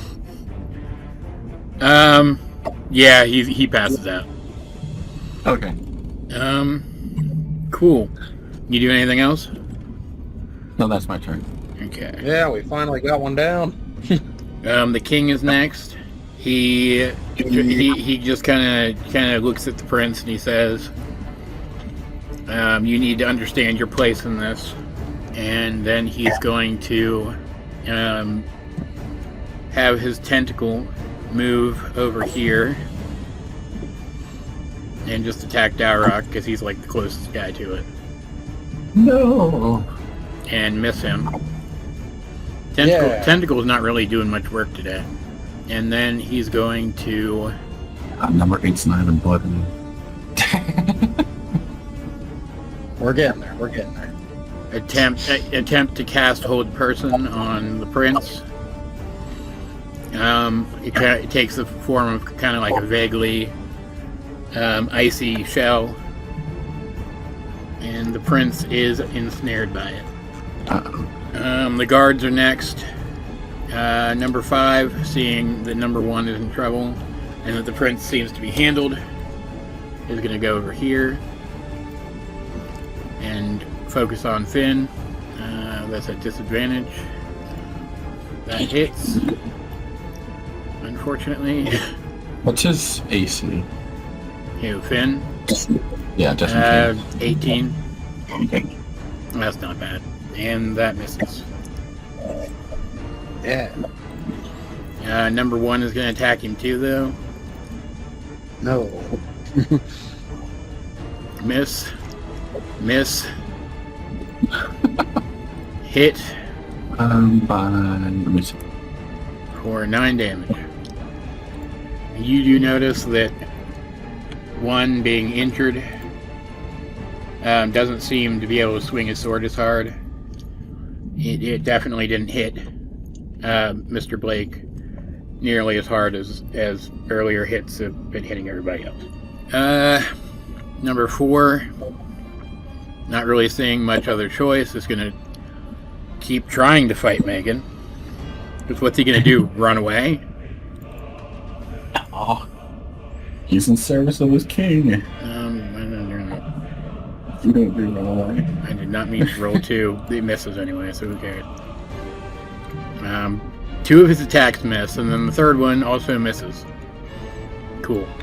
7 is still trying to get rid of that stupid hand. Yeah. That is a 28. Yep. It only does... Oh, okay. 14 damage, which is max. Not too terrible. 12. 14. Is that what you said? 12. Pretty sure I said 14. 14. Mm-hmm. Okay. Con save is fine. It is an 18 for the second attack. Hit a roll con for the hand. From what? It's a concentration. For the hand? If the hand gets attacked. No, it's 7 is attacking Lloyd to try to break his You said concentration. 7 is attacking Lloyd to break Okay, never mind. Miss. Lloyd has 19 AC. And a crit on the last one. Does he have disadvantage? I forgot to ask. Well, I guess the first attack would have hit, but it doesn't matter. Okay, crit. Okay. 19. He crit saved his con save. Oh no. Stupid freaking hand.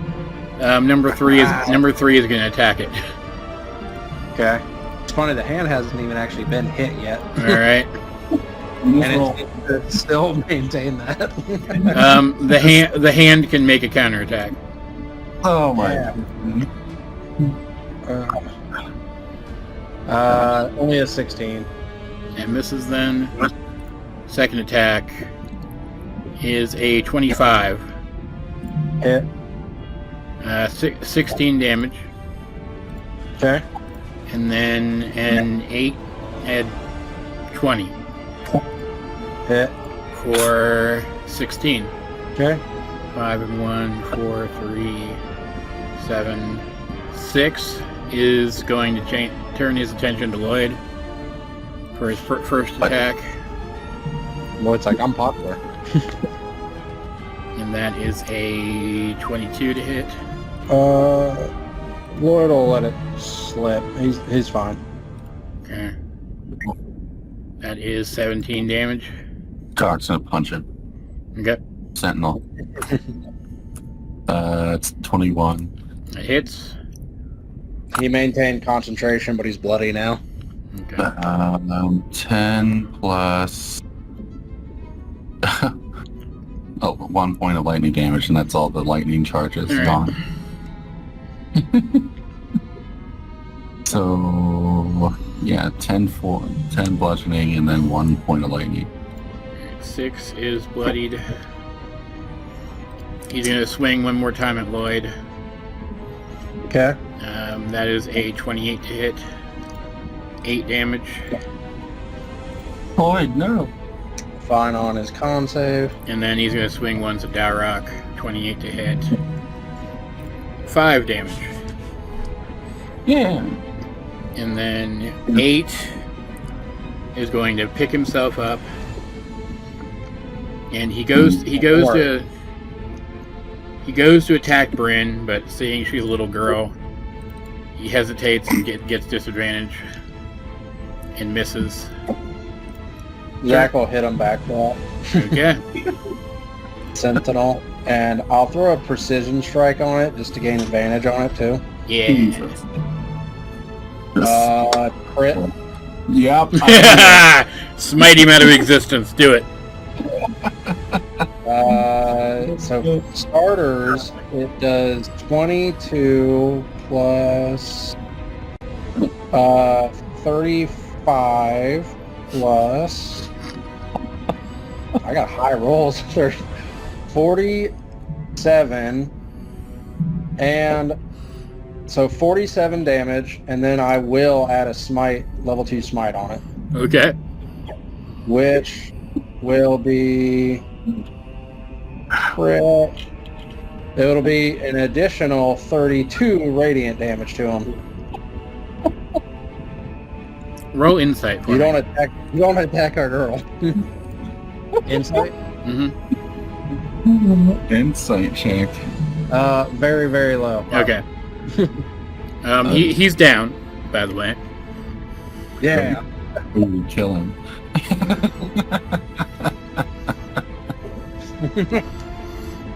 Roll an insight check. And that is all of them. No. So it's the prince's turn, and he is going to roll to break free of the restraints. He does not, unfortunately. Bringing it around to Zack. I'll look over at Brandon and just say, "Are you all right?" Brandon's side. That was amazing. Let's see. I'll look over at Megan and be like, "Nah, she's got that guy covered. That's fine." Zack is going to. Oh man. He'll go 5, 10. Does the tentacles count that space as him there? He Technically. could move past it. Yeah, 5, 10, 15. And then I will attack. Number 6 has to make the dex save or fall prone, so 14. Alright. It is fine. Okay. I'll do, what was that, 5, 10, 15, so 20. So the tentacle gets an opportunity if he wants it. It doesn't get one. It's just a spiritual weapon. Oh, it doesn't. Oh. So he'll move there, and then he'll attack number 6. All right. With advantage, and he will throw a Great Weapon Master on it. Why not? Yeah. 25 then to hit. That hits. It does 14. Oh, hey, double. Boom. 20, 30, and then 31 damage to it. Okay. Still up? Yep. Okay. Do that exact amount of damage again, though, and you won't be. Oh, jeez, will be. Okay. I will attack again. Great Weapon Master, the whole thing. Same thing. This time, 26 to hit, so far, looking good. Yep. 1s and 2s, so I'm just going to reroll the total damage. 13 plus 6, so 19 damage to it. Plus the 10, right? Oh, yeah, sorry, 29 damage. Yeah, that's enough. He goes down. And then, that's enough. And then he'll go there for Yep. his final part, and then 7 will make a dex save. He succeeds, unfortunately, because that would have been wicked cool if he hadn't. Why, did he have less than, like, no HP? Oh no, it's just like he would have gone down. It would have come back around to Lloyd in a few turns, and Lloyd could have just knocked him out. Let's see. Oh no, it actually might have killed him. So 5, 10, 15, 20, 25. So I got 15 feet of movement. Oh, wait a minute. I will bonus action. I'll go there, and then I'll use the bonus action granted from Great Weapon Master since I took down number 6, and I'll attack number 7. Yeah. What is the minimum amount of damage that can do? 10, right? Are you rolling? Minimum damage? Are you 10, are you yeah. rolling the thing? He goes down. He's down. Oh. You're rolling minimum damage, man. Minimum damage was 10 unless I stack Great Weapon on it, and it's 20, so... Zack by himself just knocked out 3 people with his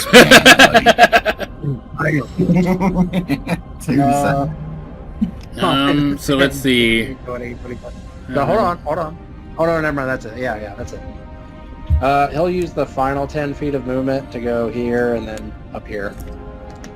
I vote Zack gets inspiration. Yeah. I already have it. I haven't. We'll spend it soon so you can get more at the end of the session. And then that's all I got. Zack's turn's done. All right, that brings it around to Mr. Blake. He's going to bonus action dodge again, and then he's going to attack 1. Don't worry. Once we soften up these guards and no one else is around to defend the palace, you know who's going to show up. Is that number 1 or number 5? I'm assuming number 1. Your marking back. Okay. Yeah, that's his turn. Not bad. That brings it to Bryn. Bryn is going to steady aim, and she is going to sharpshoot number 5. Okay. Oh. Long range. That only gives long range. Yeah, it's just her regular feet, but she has advantage, so because nothing impedes it because the sharpshooter. Do it again. Yeah, it's 25, and it's going to hit for 6 points, and then 6 plus 13 is 19 points of lightning damage, number 5. Alright, the king, seeing that coming without even really looking like he's paying attention, is going to cast a Shattering Shield in front of that guy, which reduces that by 12 damage. Okay. One more spell slot down, Nick. That's how we got to think of it. I don't know about the staff or not, though. Well, that's true. The staffs have like what, 7 or 8 slots by themselves? Well, 10 slot. Target, I mean. Yeah. Is that her turn then? She's steady aim and everything? Alright, Megan. Yeah. Megan, let's finish this guy off. Come on. She's going to channel her fighting spirit again. Now, you know what she's going to do? She's going to use her... She's whipped out her wings a couple times at this point. So she may as well just do it in earnest. She's going to summon her wings. And then attack. Oh. That hits. 16. And then attack again. Oh man, she did not need that crit. He's down. Let's roll it to get rid of the blue outline real quick. Oh. Like 3 crits for Megan. And then everybody down here is done. Okay. She's gonna just run up to this guy. And that is her turn. So it's Mr. Juts. He sees the prince caught there. And it looks like he's gonna do something for a second, but he doesn't. Which brings it around to Val. She is going to... She's got like one of those mini fireballs or something, right? Oh yeah, the ring that... Oh yeah. The thing that Dowroc gave her, yeah. Yeah. Let me give you... I gotta look at the spellbook. It is range 40. Each creature within a 10-foot radius sphere centered on that point makes a dex save, and it will take 4d4 fire on the failed or have as much on a successful one. If the targets are in a cold place, then the minor fireball does 1d4 damage instead. Alright. And then it ignites flammable objects in the area that aren't being worn or carried. She's going to move kind of around here. And she's going to toss it kind of up in this general area so that it will hit 1 and 3. And the hand also, I guess. Yep. Hand auto fail. Actually, no, wait. Yeah, the hand only has con, so yeah. It'll just take whatever damage. What was the damage roll? 4d4 fire. And it was dex, right? Yep. So it'll be 9 damage. 3 succeeds. It's half damage on the succeed. Alright, cool. That's going to be her turn. How much damage was it? Just so I can... 9. 9? Okay. And then she kind of steps back closer to Felfie again, which brings it back around to Lloyd. Lloyd is going to bonus action and have the hand punch number 1. 28. Definitely hits, finally. 22 force damage to number 1. He's looking real bad. Oh, it's not bad enough then. So 5, 10, 15, 20, 25. Lloyd will zip over to him and he will attack with a green flame blade. 24 to hit. And he's down, so... Okay, so as the strike hits him, you notice a different effect coming from the sword. And burning 30 feet. He will... You see a holy energy grant go from the sword and go to Finn and gives him 7 temporary hit points. Nice. And cool. then he didn't need them super bad, but that's not, you know, he's not going to complain about it. And then that's it for Lloyd's turn. All right, the queen steps up next to the king and kind of tries to get his attention, but he shakes her off. Felfie is still just kind of shocked by the whole situation. Dowroc. The rock. Where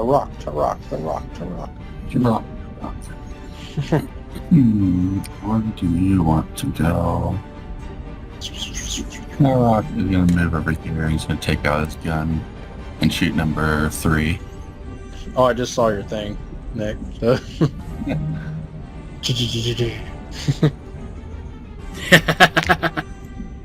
That's the blade strike. Nice. Yeah, the steel wind. Boom. I mean, that's basically it. 16 points of thunder damage to number 3. Okay.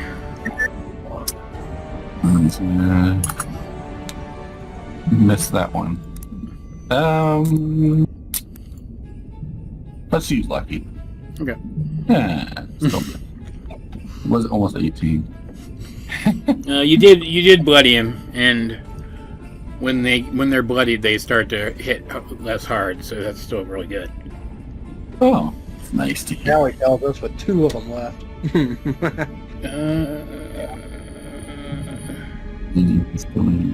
At this point, Igo arrives. I go. Where the hell have you been? Well, I rolled to see how well the guys managed to restrain them, and they got a natural 20. So, yeah.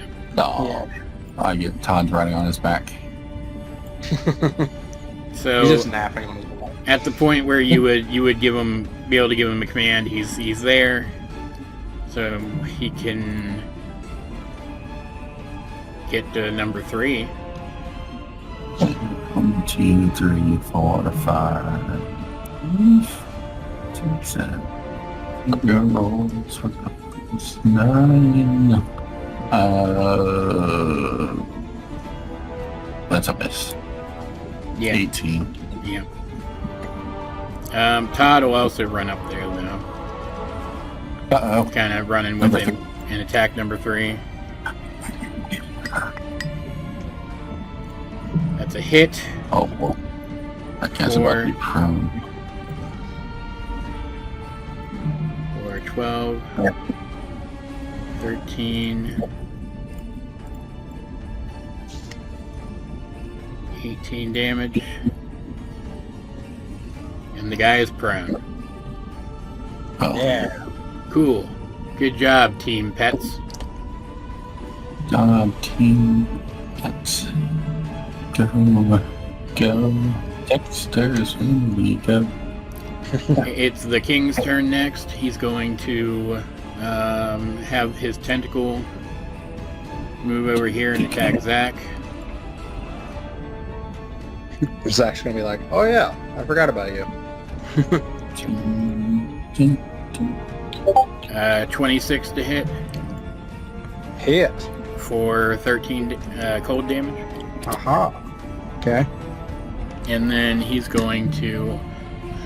He's still holding concentration on the one thing, so he's going to aim for Lloyd, since he seems pretty damaged at this point, and fire at him with a ray of frost, trying to bring him down. Cantrip? Yeah. 28 to hit Hit. for 18 damage. Ugh. He's a hurting. Concentration remains. God, that stupid hand. The guards are next. 3 and 5 both are going to second wind. No. No. Recovering 20 hit points apiece. Jeez, Pete. Yeah, I figured if all of them did that through the entire thing, it would be too much, but I figured once you got them down enough, it wouldn't be that bad. And then 3 has to pick himself back up, and then he's going to swing at Megan, because he's an idiot. I go deflecting shield. I missed Igo. That misses. Yeah. He's gonna swing at her again and miss.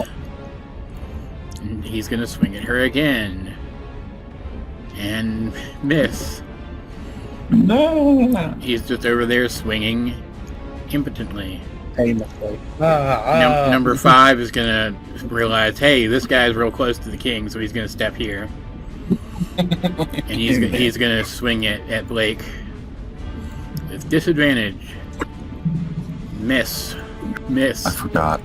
Rolling 2 dice on my Signy's 25s. Like, oh yeah. That's the total. That's the total.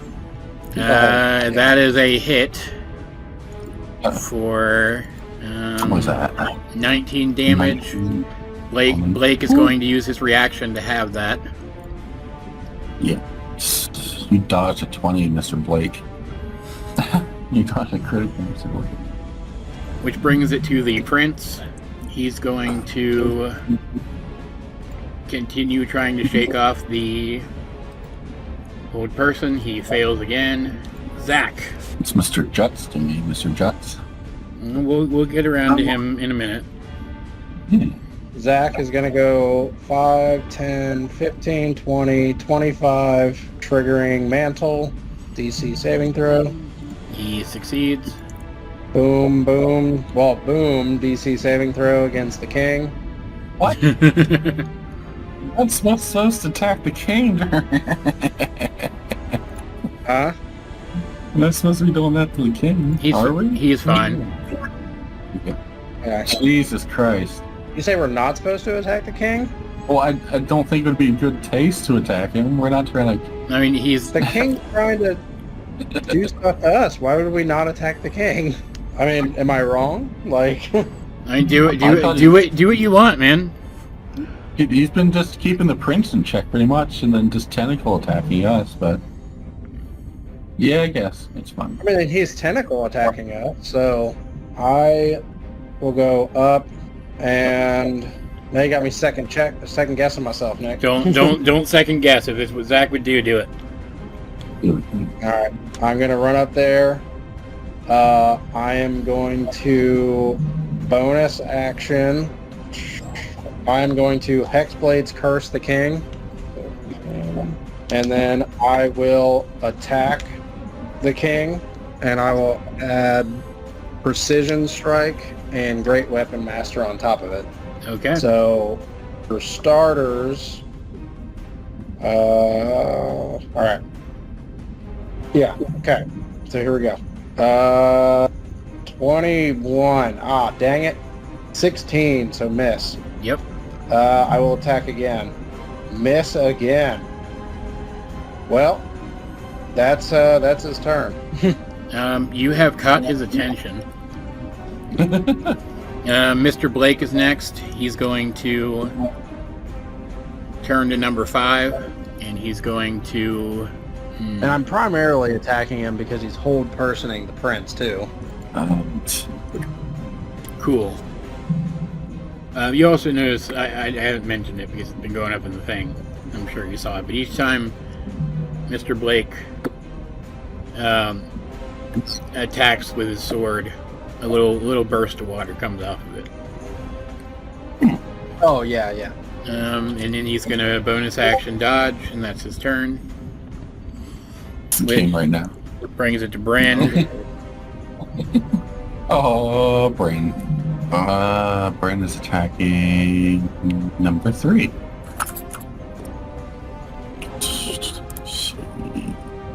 What's that last one? Yes, that was better. Oh man, the guy's in danger. 22 points of lightning damage.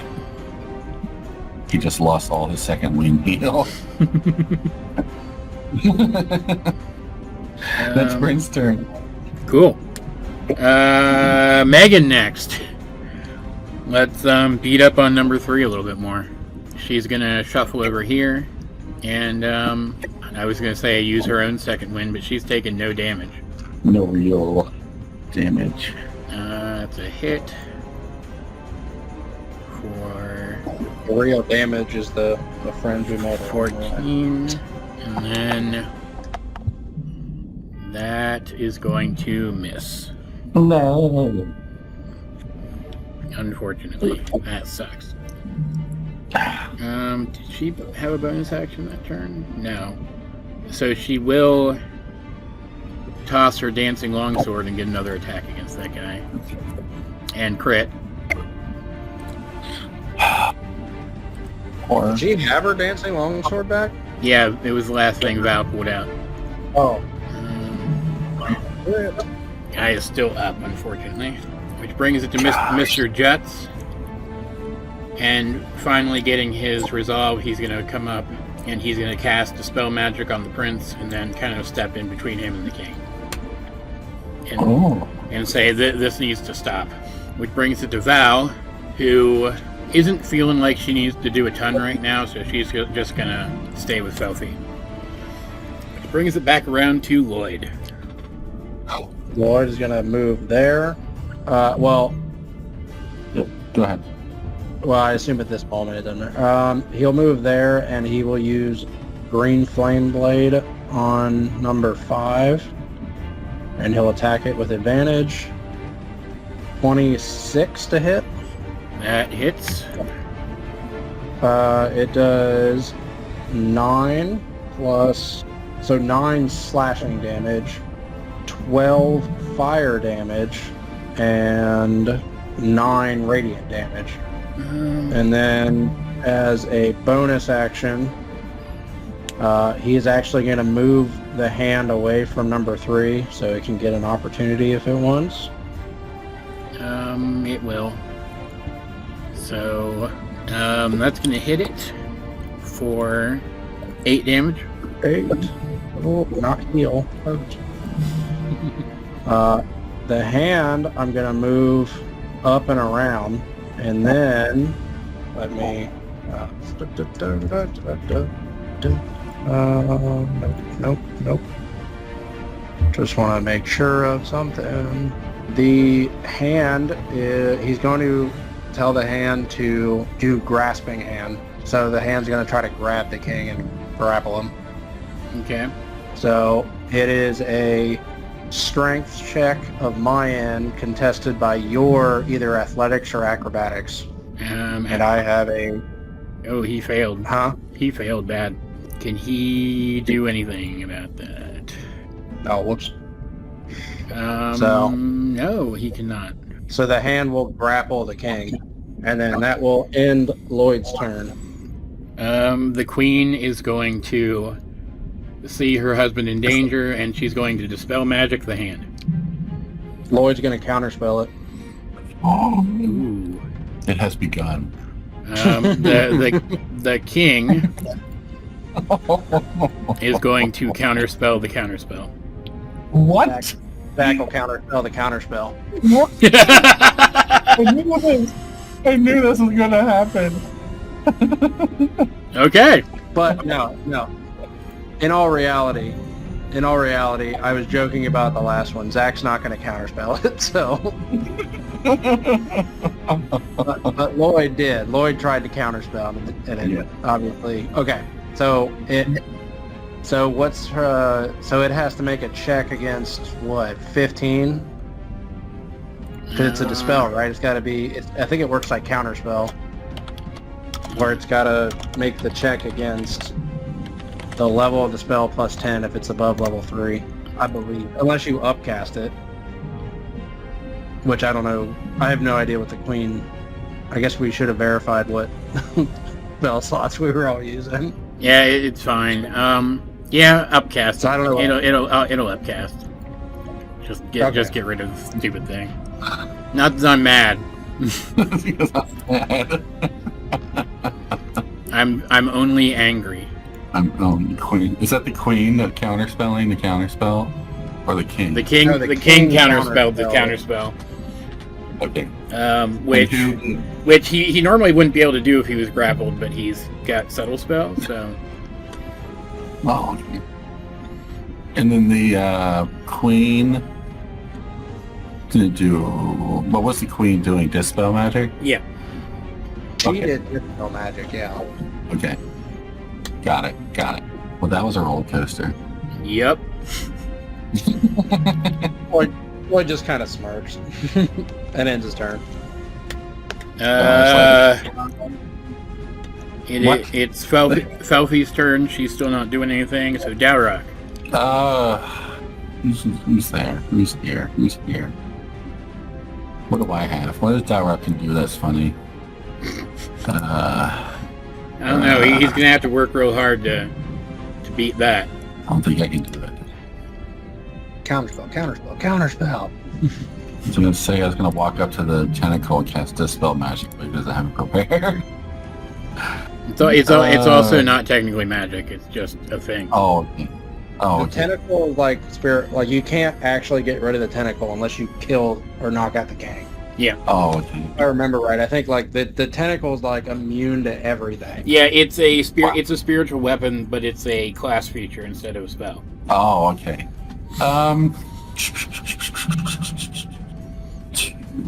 One, two, three. I'm gonna shoot number 3. Evening, yes. Oh boy. Yeah, I'm not gonna use that one. That's a crit. Okay, he's down. Yeah. 16 and then a D10 damage, so Yeah, he's a thunder damage. he's definitely down. Okay. Non-lethal, please. He's not. We're not here to kill these guys. All the lethal. So now the only one left is It's number 5. number 5, who's up there protecting the king. And all things considered, he's been doing pretty good.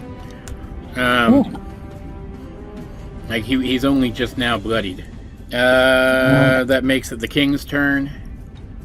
He is getting tired of everybody being up in his business, so Uh-oh. he's going to Misty Step. Oh boy. Here comes the tidal wave. I mean, he's gonna hit the queen. I mean, not necessarily. And then he's going to. I'm just assuming there's a tidal wave, but it's a stab. so- Where did it go?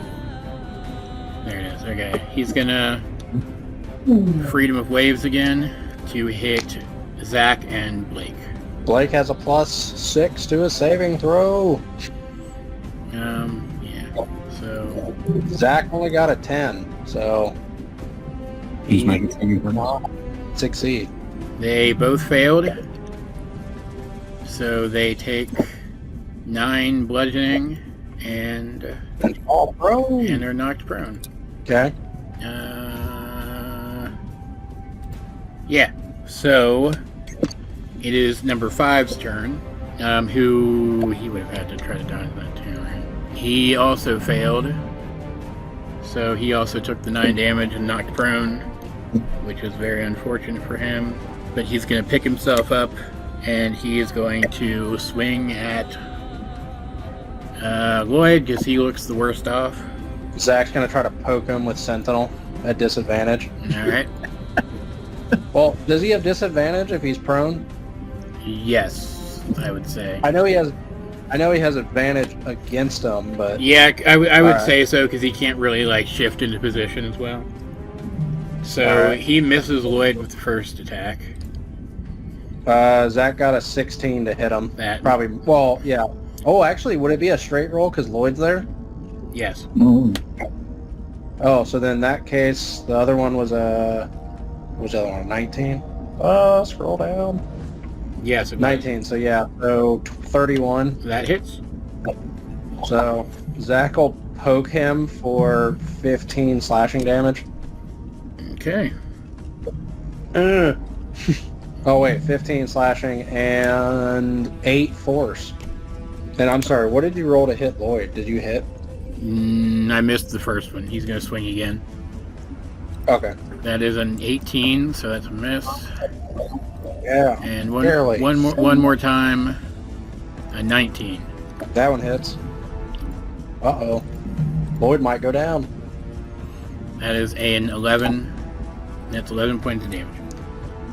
Oh, still up. He's going strong. He's lucky number 7. It's the prince's turn. See if the prince gets pissed now that we went after the king. No, he's fine. He's gonna kind of start moving this way. And as he moves, he's gonna take a shot at number 5, kind of really leaning into this whole thing now. And as he pulls another magic water arrow from the bow, yeah, he's going to. You see additional magical energy build around the shot. Please hit, because this would be so cool if it does. Yes. All right. So What that means. Oh, Lord. 12 plus 9, 21, and then as the arrow hits the water that makes up the arrow kind of spreads out and grasps the guy, doing additional damage, knocking him out. Oh! Right. And then, Now just the king and, well, queen, kinda.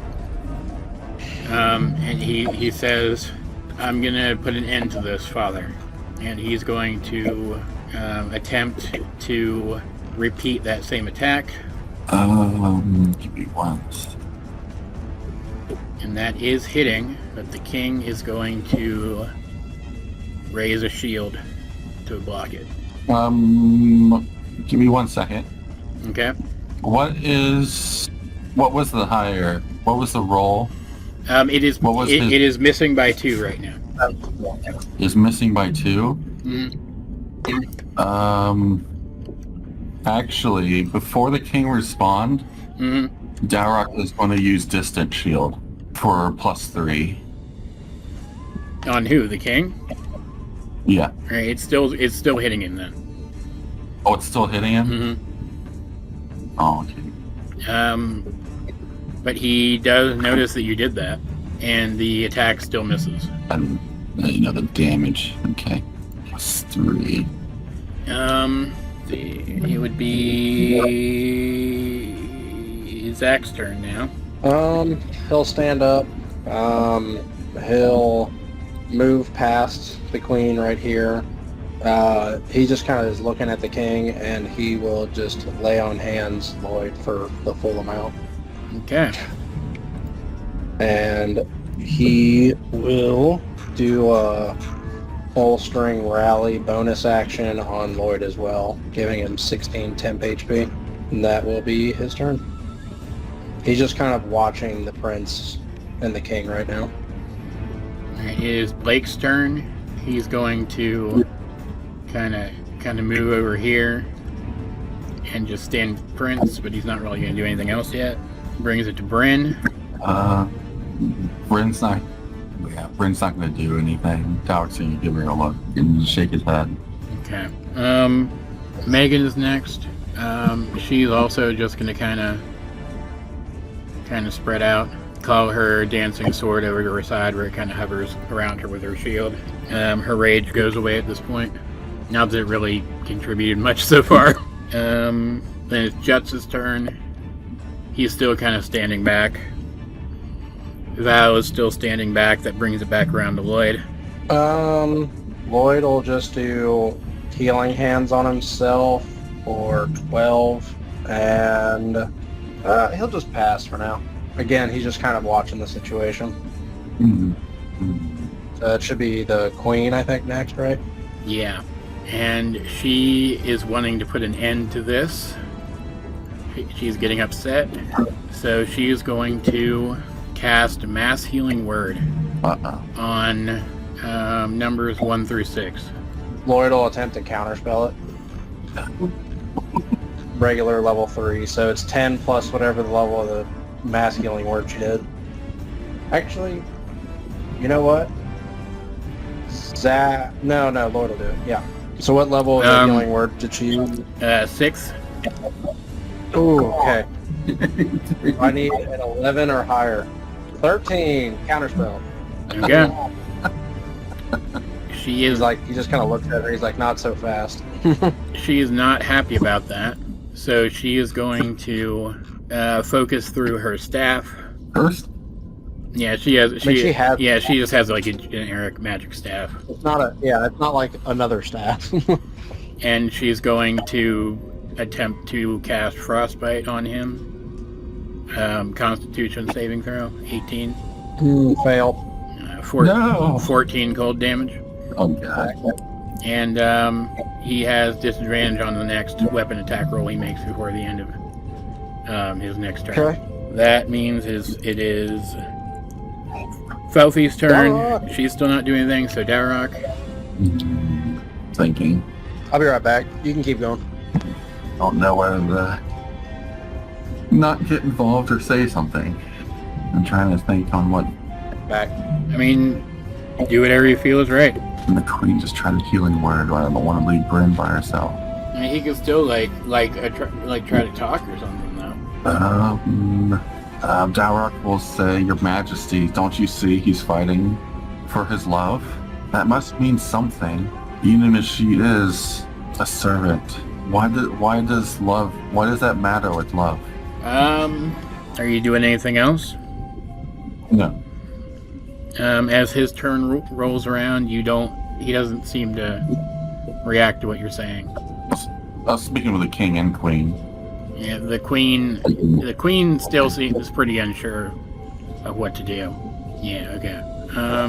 The king... She's so stuck in his way. The king is going to move here, and he's going to say enough, and he's going to aim it so that it goes along here and hits everybody in that line.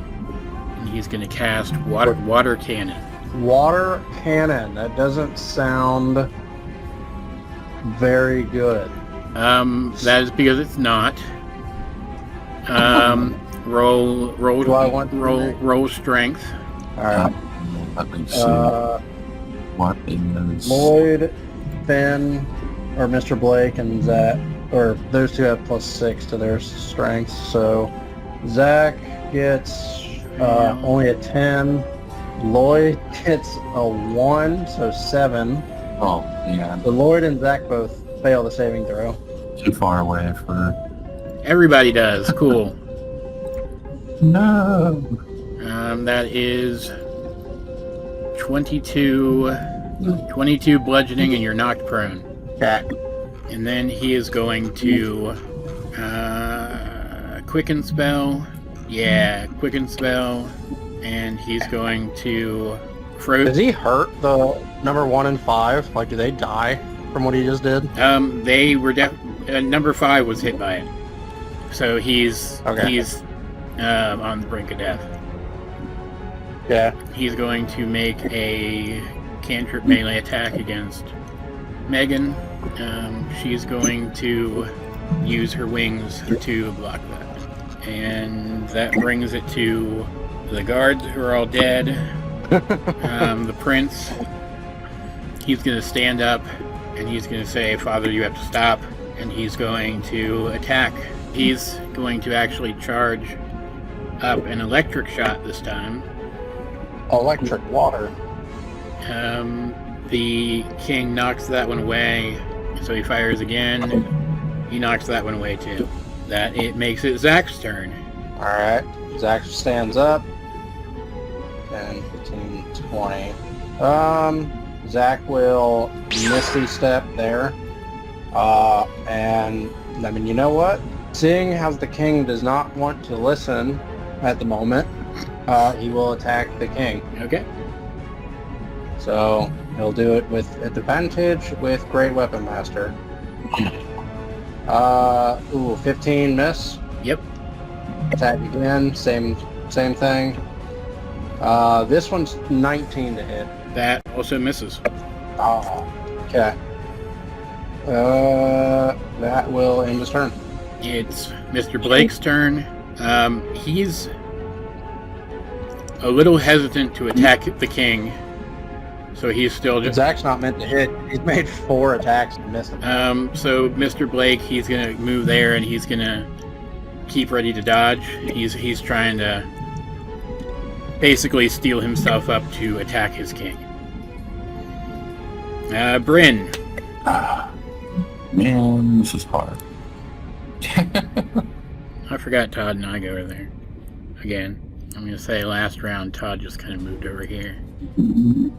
Why is he so adamant? Brandon's going to insight check the king to see why he's so adamant about this. Like, he doesn't want to listen to reason, listen to anyone. Okay. Oh, God damn it. And she's not really able to glean anything. Yep. Oh, well, she doesn't know what to do. Alright, Megan next then. Oh, did he do that? Megan is going to just try to knock the guy out. She's done. That is hitting. So... Oh, come on. It was almost max damage. She does 15 damage to him. But when she hits him, his armor of Agathis does 25 damage back to her. She just kind of shakes it off, though. She went into rage again, by the way. And hits him. His armor shatters, but she takes another 25 damage. So she seems to have made up her mind. Todd is next. He's also gonna charge at the king and try to knock him down. But the king just kind of knocks him gently to the side with his staff. Which brings it to Juts. What can he do? He is going to cast a healing word on Lloyd, Cool. giving him back 9 HP. And he's going to kind of move up here with everybody else. Bring it to Val. She's still not doing anything, so Lloyd. All right.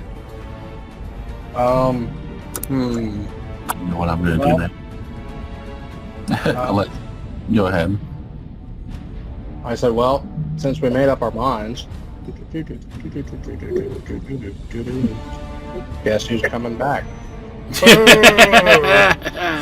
The big dumb hand. I'll do that. Yes, he's back. Actually, no. So yeah, Bigsby's hand. And he will attack with it. Yes, he's back. Yes, he's back. 28. I'm assuming that would hit. Yes, that is hitting. Can I do anything about that? He'll throw up a shattering shield to reduce the damage it does by 13. Okay. And then Lloyd's going to. How much damage did that do? 19? Yes. So the shield breaks and the hand also takes 13 damage. Okay. Lloyd is then going to attempt to use a new ability. He will use his Evil Eye ability on the king. So 50 feet that I can see. Okay, yay. They have charisma saving throw or be marked by my Evil Eye. So charisma 17 saving throw. I don't know what. I think a 25 beats that. Yay. I'll just do it again next turn. Done. The queen is next. She is going to see that her husband is being hurt. Because he's an a-hole. So she is going to cast a healing word on him. Just on him? Yes. Okay. Giving him back 20 HP. Felthy is still not doing anything. Dowroc. Dowroc is going to breathe out cold air. And he's going to cast Blessings of the Raven Queen. And he's going to go 6. And he says, Your Majesties, please forgive me. And then he's going to pull out his gun. He's going to take his gun and he's going to point at the queen. Oh. And he's going to say,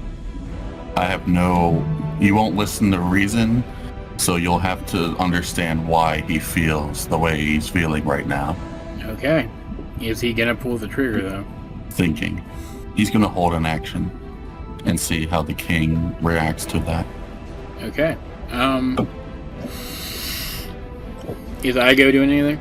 Igo is going to go back down here. Okay.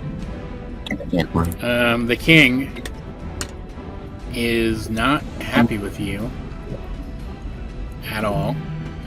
He is going to cast Hold Person on Dowroc, Megan, Zack, and Lloyd. Wisdom 19. Wait, what's he casting? Hold Person. Hold person. Lloyd will kind of counterspell it. Alright, 5th level. That's gonna hurt. How much? 5th level. He will fail. No. All right. All right. Wisdom 19.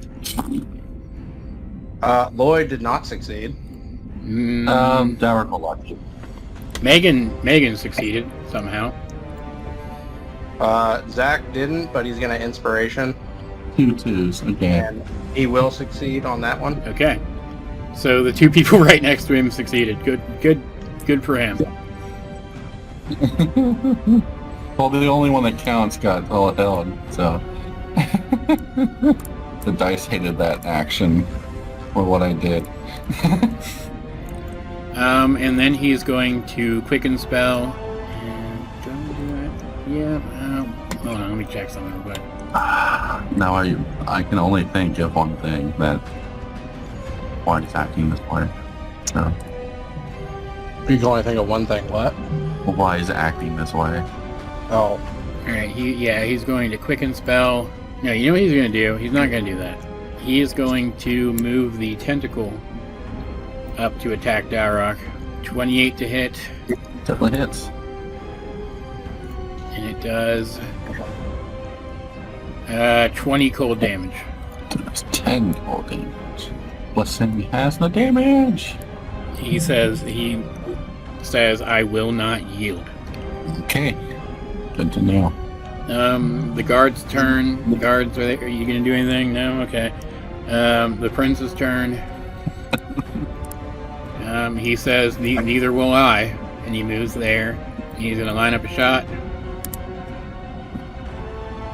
That is hitting. But the king is going to shield again. So it's not. So he's going to fire again. There we go. Blasts right through the shield. And he is going to favored foe and dreadful strike. And he's going to Sounds cool. and he's going to charge up an arcane shot. Oh boy. Is that's a lot. Yeah. 17, 42 damage against the king. Did you say 42? Yeah. Nice. And the water from his arrow wraps around the king again. Deals to shield. Yeah, Zack. I will attack the king without Great Weapon Master this time. See if that, Helps. that's better. 26 to hit. Alright, he is going to... Yeah, that's going to hit. 19 plus 4. So 19 slashing for force damage. Smash. He is then going to go whoop whoop. Mantle saving throw. Hold on 1 second. Whoop whoop. And he passes that, and then that's Dex, right? Yep. Dex 14. He fails that, though. Yeah. He takes a 6 cold damage and he falls prone. It's a 3 cold damage. And then he will attack again. This time, no, he still won't use Great Weapon Master because apparently it's not good for the king. Oh, sorry, and 4 extra Hexblade curse damage back on. Actually, technically both, so 8 additional damage. So 4 additional cold, so half the 2, and then 4 slashing damage. So 6 total extra damage. So Zack will move back up and he'll just attack. Concentration check. Yeah, concentration check on fallen prone. On that cold damage, he still has to do a con save. Yeah, I did. He passed it. Okay. 30. I'm going to assume that hits. Yeah, it does. 17 plus 4 is 21. So 21 slashing, 2 force damage, and yeah, that's it. He maintains his concentration. And he will. What's the field look like? Bonus action. That'll just end his turn. Alright, Blake. He's actually going to move up. He's going to attack. That is hitting. 20 damage. Bryn. Ran is going to move up and try to attack the king. Because he's has whole person on him. Okay. On Dowroc. And miss. Megan is going to attack. The defender is going to attack first. And miss. Or, I mean, the dancing sword. You know what I mean. She's going to crit with her defender sword. Yeah. 25 damage. And then one more attack. It's going to hit for 18 damage. Todd attack. And miss. Juts is still not really doing anything. Val is still not doing anything. Lloyd. Let's see. He'll bonus action. I want to try to grapple him, or do I just want to punch him? I'm just going to punch him. Screw it. I think his hand's going to try to punch him. Okay. 20. Miss. Lloyd will action. Oh. He is going to cast Harm, his little 6th level spell slot, at Merrick. So con 19 saving throw. Okay. He succeeds. Okay. Still takes 24 necrotic damage. Yeah, that's it. That's his turn. He maintains concentration. Whole person is incapacitated. Yep. Okay. Can I still Oh, speak? paralyzed, sorry, I think. No, I can't. Yeah. Yeah, whole person's paralyzed. Yeah. Alright. But you get to make a save at the end of your turns. The queen is going to attempt a 7th level healing word. I like that you say it's attempt now. Is she only targeting the king? Yeah. That's fine. Well, I don't want her to be like, raise all of you other people. Dowroc. Paralyzed is not speaking, too, correct? Paralyzed is nothing. I can't even speak. You're incapacitated. Yeah. You can't move or speak. Yeah. Yeah. I'm not. I don't know. I don't know what's coming, so I don't want to use the last. I mean, Igo can run up there and try to hit him. You wouldn't be able to command him right now, though. So, no, he couldn't, actually. Which makes it the king's turn. He takes the dodge action if I can't do anything. Yeah. The king... I'm fudging this a little bit, but you'll see why. I'm going to counter a little bit. We'll see why. The king kind of disappears in a burst of water and reappears over here. And not liking the position that Dowroc tried to put him in, he says... Is he going after Bryn? No. He says, my will be carried out, and he is going to summon up a bubble of water that is going to wrap around Felfie's head and begin to suffocate her. Is that a concentration? Yes. Which means he does drop... Okay, so Dowroc can move it. Yes, he does drop that. Okay. And that is his turn, which... It's the prince's turn. He runs over and he says, "Father, no." And That is super cool. he attempts to fire. Crit, good for him. Good for him. Good for him. That's a gay story. 14. Plus, Break concentration immediately. but he maintains concentration. Yeah, God, I wish I had that right now. Which brings us to Zack. Alright.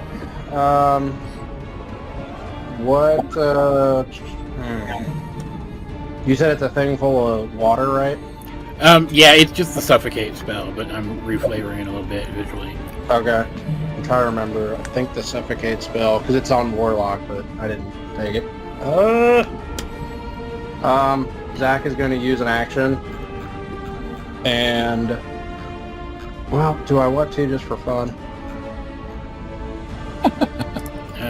Suffocate reads that if the creature requires air to breathe, it begins to suffocate. It has rounds equal to 1 plus its con mod. At the start of the next turn, after those rounds are over, it becomes unconscious, but it will kill her. She's also restrained.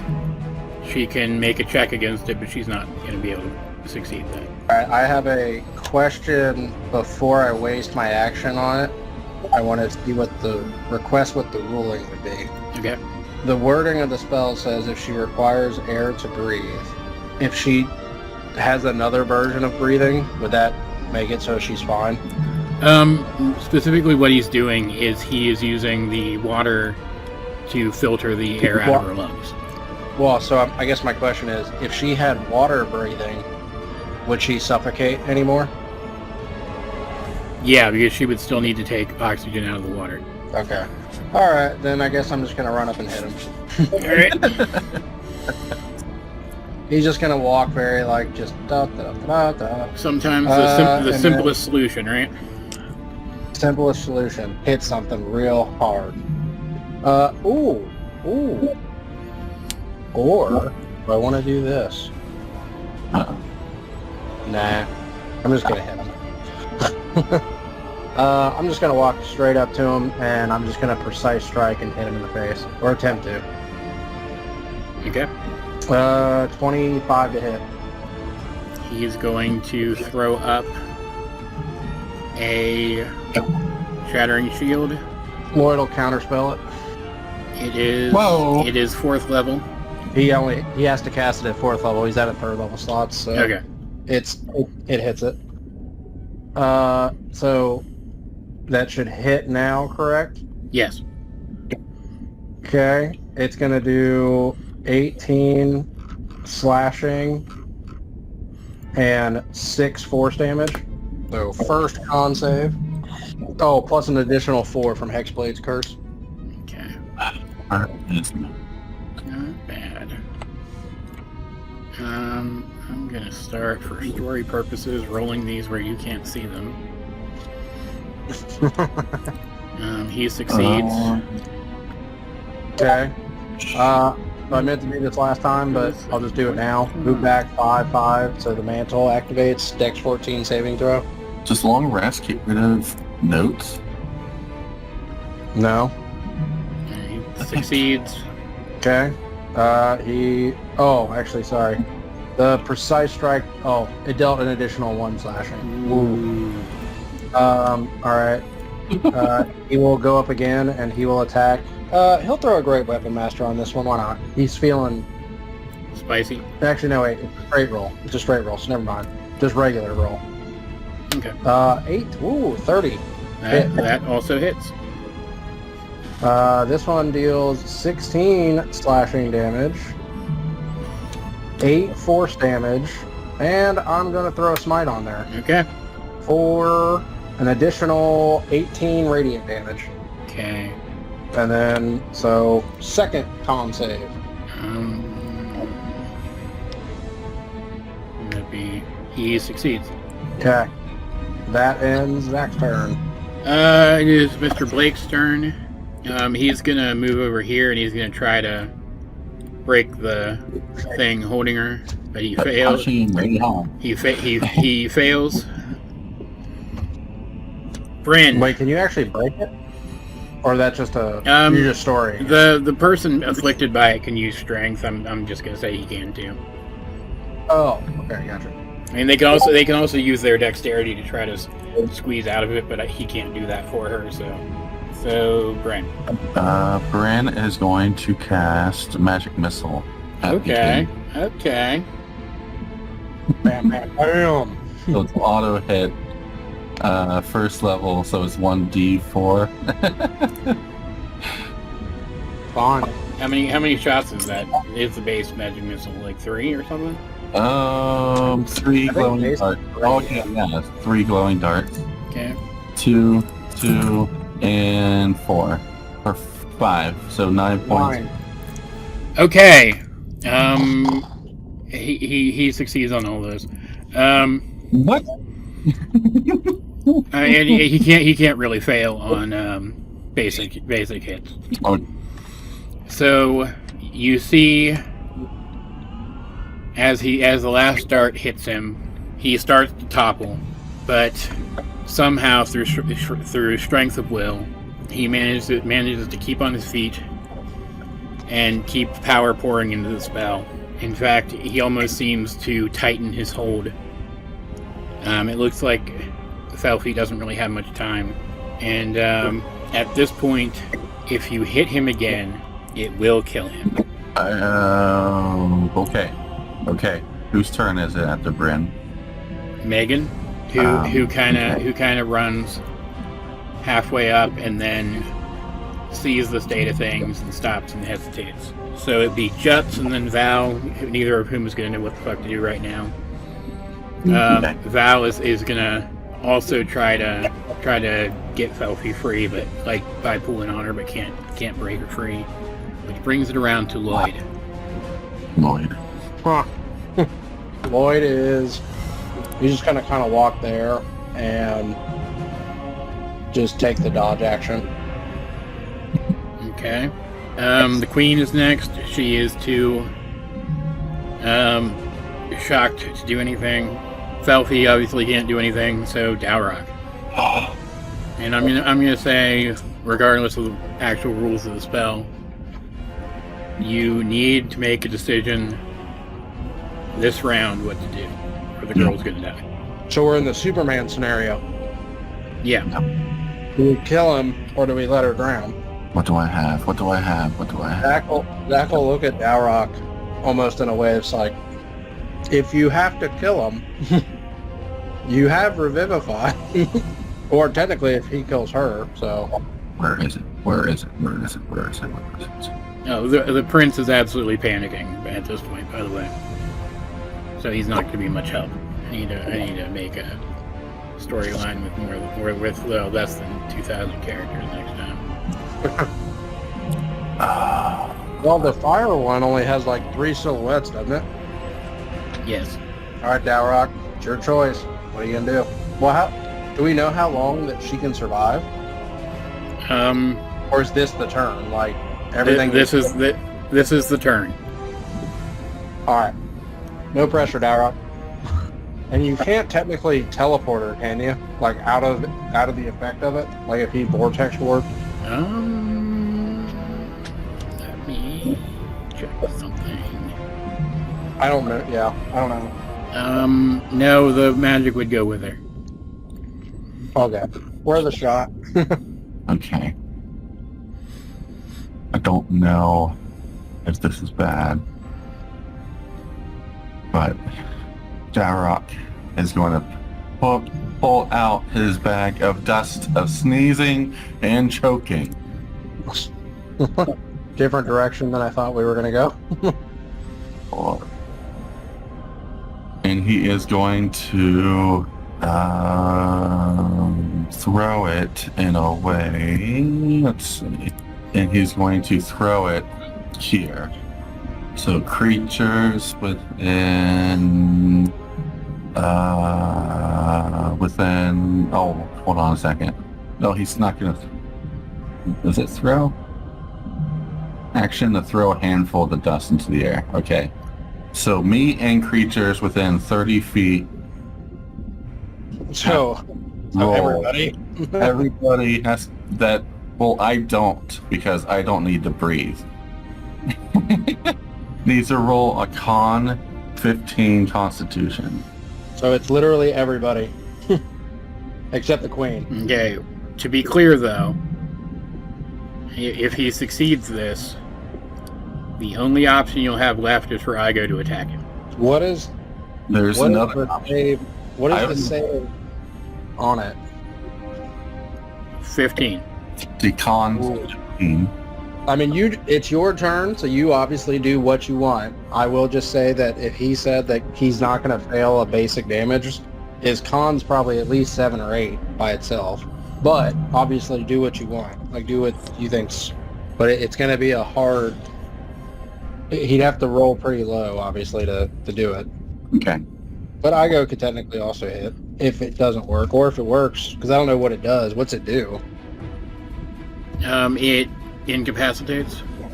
It, It incapacitates with a chance each turn to shake it off, basically. Oh, so it's kind of like a hold person. yeah, a season Kind of, yeah. saving What's throw. not paralyzed, I guess. Unable become Constitution saving throw, or become unable to breathe while sneezing uncontrollably. A creature in effect this way is incapacitated and suffocated. Well, now the only thing I'll say, though, is that even if he's incapacitated, I don't think that technically breaks the concentration, because he doesn't have to move or do anything to maintain it necessarily. I mean, that's John's call, but... I will say it does Okay. for this instance because he's still on his last legs. It's up to you. You want to do it? I'm doing it. All right. Zack gives +6 to Igo, Lloyd, Finn, or Mr. Blake, and Felf, I guess, because she might get hit now. Ring saved. I go. Doesn't I think Selfie's okay because she's not able to breathe right now. She can't breathe it in. She's suffocating anyway. So Yeah, but you can double suffocate her and really kill yeah, just add in, rub salt in the room and just make her sneeze. Megan's fine. You said a Who else 14? is there? 15. Or 15, 15. 15. Yeah. Val is dying. Lloyd no, she's saved. not. Lloyd and Zack both saved. Where's the prince at? He's okay. There's too many characters. Todd, are you dying? No, you're fine. And the king. He succeeds. Okay. I was actually really hoping he would fail. I can do one more thing without do this. I assume that was an action, right? Yeah, that's an action. It's commanding. I go. I mean, I'm not really a stickler for that. I think if I can command 9 wolves with Oh, yeah. conjure animals without an action, you can command Igo without an action. Just, I don't know that there's enough of it for one use, so the token is gone. I can do one thing that doesn't involve attacking him. That could hurt him enough to knock him out? Without attacking him, Igo can do something. It depends on one more roll. I don't know what Igo can do. I mean, what, Scorching Ray, I guess? Igo has his ability to release a surge of disruption arcane energy in 20-foot radius centered on itself. Each creature within the area must make a DC Intelligence 15 saving throw to suffer from arcane disruption. Oh yeah, the D-spell. Yeah. Curse breaker. Breaker. Alright. Well, So much He might better have a than left D-spell. with shot with intelligence, so Possible. You don't know what his intelligence is. no idea. But I assume it's going to be less than his con, that's all I'd say. He could very well have 20, but at least the dex save, or the save is a little higher, wasn't it? Or was it the same save? It was 15, wasn't it? Yeah. Well, that's You up can, to you. I mean, think about it for a second. You've seen him. You've seen him use exclusively warlock spells, Oh, yeah, like and you've stat-wise, seen he's him not use metamagic. intelligent. So you have not seen him do anything that would indicate that he's an intelligence proficient character. I mean, you He's gotta also Igo. still fighting you guys despite everything that's going on. So he can't be that smart. Igo's doing it. What was the save? 15 intelligence. 15. Lloyd technically would be the only one to make a save, I guess, because of the hand. Hey, he saved.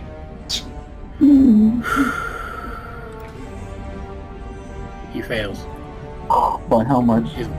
His magic fades. How much? Doesn't matter because he falls unconscious. Okay. Oh. Dowroc just like falls to his knees. And as that happens, after kind of everybody takes a second to breathe, you hear the queen from her position back by the thrones say, well, I think we've seen enough. Now the real battle begins. And you see all of these guys disappear, What? followed by both of them, What? Don't tell me. only for them to reappear back here next to her. It was a test. The whole thing was a test.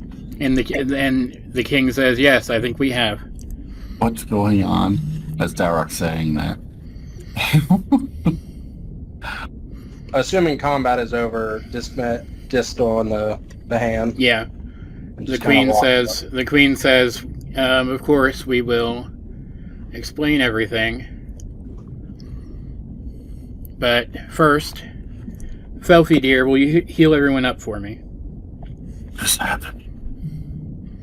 And she kind of steps forward, and her clothing changes. She's wearing fine clothes now, and she has a basic magic staff in her hand. She raises it up. What? And casts a mass healing word that restores everybody's hit points. Like, are we saying like an amount, or is it just considered a long? Just heal up completely. You don't get quite a long rest, but you heal up. Okay. And Mr. Juts goes to stand here. The prince walks up and he sits down here. The king sits here. And the queen sits here with her apprentice, Felfie, standing at her side. Oh my god. Mr. Blake just kind of walks up and leans against this pillar. And the king says, please, allow me to explain. He says, when we heard you were coming, and when the Ceasefire Avatar made it clear that it wished for us to assist you in any way we could, we decided that it would be prudent to test your resolve. So, knowing that you were on your way, and drawing upon the Avatar's ability to cast realistic illusions within its purview, we designed a test for you to see how far you would take things. And the queen cuts in and says, and you did quite wonderfully. And then she leans towards her husband and even managed to end it without actually killing anyone. And the king says, yes, you did better than we could have possibly imagined. Zack would just say, well, we try not to take life unless absolutely necessary. He says, we borrowed from our own history to create the scenario for you. The fact of the matter is, slavery was abolished here 200 years ago. Oh my And god. Prince Kai speaks up and he says, the situation we presented you with was very much like it was back then. One of my ancestors, another prince, became engaged to a slave girl from the palace, and his father, one of the last villain kings in our history, he would not step down when it became clear that all were against him. He continued to fight until his son was forced to kill him in battle. And he took the throne, and he made changes for everyone. Just sounds... Dog says it sounds so devastating for him. And I'm sure it was. He was a brave man, though, and none of his writings speak of his feelings after the fact, beyond that he was glad to have made our world better. But we thought that reenacting that scenario would be the best way to see if you outsiders had the conviction to do whatever it takes to not just protect our staff, not just protect our home, but to do anything you can to stop the people that we know are pursuing you. And the king says yes, because of course, if the avatars have been communicating, then we know very much how powerful your pursuers actually are. The king says, and it is that for that reason that it is so impressive to us that you were able to end the scenario without killing, since not even our ancestor was able to do that. Zack just kind of gives a thumbs up at Dowroc. He says, but Good job. I would not be praising you so much if it hadn't been clear that if your efforts had failed, you wouldn't have done what was necessary. I praise your conviction to remain strong to your ideals, but the fact that you were willing to stand up for complete strangers and he holds up his staff, you would have received this either way once all was said and done. It proves that you have the resolve necessary to continue.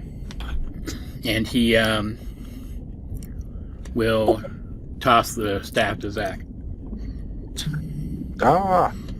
He says, I do expect that back, though. And he says, "They'll just resolve it, of course. As soon as we're done with it, you have my word, we'll return it to you." He says, I'm under the impression that you are on something of a time crunch as well. Is that correct? That is correct. We are down to potentially our last 9 days before something could occur that we don't know exactly what it could be yet. And we still have one tower remaining to get to. He kind of looks over at the Queen and Felfie, and they kind of nod back at him. Mr. Jets steps forward and, kind of affirms as well, and he says, if we pool our power, we should be able to help you with that. The tunnel of water that we use to transport you here, with enough power, we can extend it all the way to the ocean on the shore south of your next location. You could arrive there by the end of the day. Oh, that would be very much appreciated. Your water-breathing amulets will lose their power once they exit the scope of our power. So once you exit that tunnel, you won't be able to use them anymore. But you'll be out of the water by then, it won't matter. And if assuming there have been no radical changes to the surface, you would then be within a day, maybe two, of your next destination. Megan speaks up and says, we'll have to find some way to let the airship know where we are so they can come pick us up. But that sounds good. Yes, very much so. And he says then, considering that you will have to take time enough to rest at some point before you arrive where you're going, I see no reason not to just send you that way now, if you're ready. I say, well, unless you have something. I don't know how to do this. If we're sending him now. What do you mean? Doc's gonna kind of request. But before we go, would you happen to have an armor of frost resistance? He nods to one of the actual guards who are just kind of standing around. And they leave the room for a second. He says, he'll check the armory. Okay. It's for my construct. You can gain the powers It's not for me, I promise. Anything else y'all want to talk about while you're waiting for that guy to get back? Gosh, like these tests, man. Not as fun as the inverted tower quest, I must say, Your Majesty. It's Well, I'll make a better attempt to entertain you should you ever return. And then the guy comes back, holding a suit of half plate armor with cold resistance. Go ahead and walk it over to Igo. And you just see Igo just start tearing into it in front of it. He unhinges his jaw and swallows it whole. Oh boy. Or he eats it up like an owl doing a mouse. He just like tears off strips of the metal and swallows them. Like, No, that's okay. Anyway, but thank you, Your Majesty. That's all I think we all ever need. Zack will give the staff to Dowroc and then get the bag back from Val. Val has the bag, so you don't need to give it to me. You can give it to Val. I mean, Well, I'm taking the bag back from Val and giving it back to you, so that way. Okay. He says, "All right." "All right. Anyone who's making the trip, circle up." Kind of herds you all into the middle, when he just kind of disappears and reappears over here. As Zack is giving the staff to Dowroc, does Zack feel anything? No. Okay. No, I couldn't figure out ways to give all you guys connections to him. Okay. Like, this one's water and the next one's fire. That's Zack and Lloyd. Yeah, They're the only two of the five that don't have one. I'm like, Right, I so don't see how it could connect, but... They circle up around you, and they begin to perform a ritual in unison, pooling their power. And the water from up above the dome outside starts coming through. It opens up a way and pours through the open ceiling of the throne room and comes down and sweeps you guys up and carries you away. And as you're carried away, as you're heading through the water, through dark water, you see like one of those other cities that was mentioned earlier, kind of off in the distance, but we get the bends and die. No, it's magic. You're being swept away, you see that, but you also see, for a little while, at least before you get too far away, the big turtle avatar swims along beside you as if bidding you farewell. I'm Mr. Turtle. And takes you a while. You're in the water for a while, but at let's say early evening, you come up onto the shore. Where is my map? Do I not have one? Oh no. You come up before and it is on fire. Apparently I did not. So hold on 1 second. You end up roughly where the red X is. Oh. Why is the green circled? Because that's another point of interest. If you guys had come down the other way, it would have been someplace you might have wanted to stop. That's also where the Elven Tower was. Oh. So you come about there. If you really rush it, another day away from the next location, and Like from the base of the mountain, you mean? yeah, and you can tell where you are on like map wise from the shape of the shore and the position of the volcano. And so as you wash up and kind of start to dry yourselves off because the magic did kind of expire a little bit away from shore, so you actually got wet this time. Megan kind of spits out the salt water and says, "Well, I really hope Captain Darius managed to get that special permission for us to come down here. It would really suck to get arrested when we're this close." Maybe. Why'd you have to say that? And Val says, I have a ritual that can get a message to him magically to let him know where we are.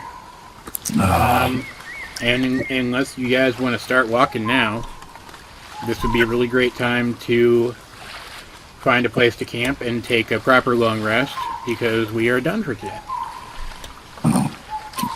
Yeah, I would say let's do a long rest here, just because we don't know. We don't want to jump straight into it. I mean, I don't desperately need it or anything, but it'll help refresh us all and everything. So Todd didn't take any damage. Val didn't take any damage. when Dowroc put the staff in the bag, he noticed the other staffs were still there, right? Yeah. Okay. Well, we threw the bag like a few times, and so just wanted to make sure. Yeah, cautious, but you know. You think Val stole it? I'm not saying Val stole it. I'm saying that in the moment of it going away, maybe something happened. I just wanted to, you know, it's just when you put it away, you're like, oh yeah, there they are. Cool. So, welcome, guys, by the way, to the ruined south, particularly the lawless coast. Oh boy. Yeah, it is under sort of the provincial jurisdiction of Byzantia, but there's really no authority here that you know of at this point, anyway. So how would we get arrested? Yeah, I don't think we can arrest. Well, there could be Byzantium patrols through here. That's possible. Oh, man. Okay. That makes more sense. How do you get arrested in a law in a not law place? Well, you just get killed by other people. All right, so I mean that's also possible. There's bandits all over through the area. Lucky for them. Well done, though. I didn't think you guys were going to be able to end that without lethally attacking the quote-unquote king. Oh my god, no. yeah, we do. All right, do we succeed on a long rest? Yes. And then, okay. You see the shadow of a volcano before us. Would you see the shadow of a volcano? And they're like, Is it the last dormant? hour is upon us. So it'll take us a day to get there, right? Is it active? Is it active right now? There's definitely a glow coming from it. Okay. Before the long rest, Zack will cast Find Steve to bring Nen back, just so he has Nen with him for now. I don't know if he'll like be able to do anything in the thing, but at least for travel purposes. Sounds good. Okay, so then it'll take us a day to get there, which means that once we get there, we'll have 8 days remaining. All right. And I mean, we will- solved the last one in a day, so you know, Yep. maybe we can solve the fire one in a day or two. Possible. What did we know about the fire one? What was the thing for it? Nothing really. Oh, Oh, what was the word? Sorry, like trials. Oh, yeah, The theme. Sorry, the theme of it. yeah. what? What? Let me put those guys in the thing again real quick. Geo. Hey, we managed to get through the water one without Blackheart's crew showing up. Yep. Moved Oh. too fast for him this time. People of the flame. They're gonna raise that village. I was so waiting for them to show up. I didn't use my third level spell slots because I was like, I don't know if they're gonna pop up. I was playing too cautious at the spot. I mean, I have many ways to try to limit how much you guys are willing to do, so I'm not going to lie and say that isn't one of them. All right. I'm gonna go ahead and go. I've got some stuff to do before I turn in. Yeah, But, I agree as well. So, But yeah, there we go. all right. You're coming up on sort of the end of this whole thing already. The like questing around part. I feel like it went by so fast. They have Okay. fire. They both have fire swords. Yep. They do both have fire swords.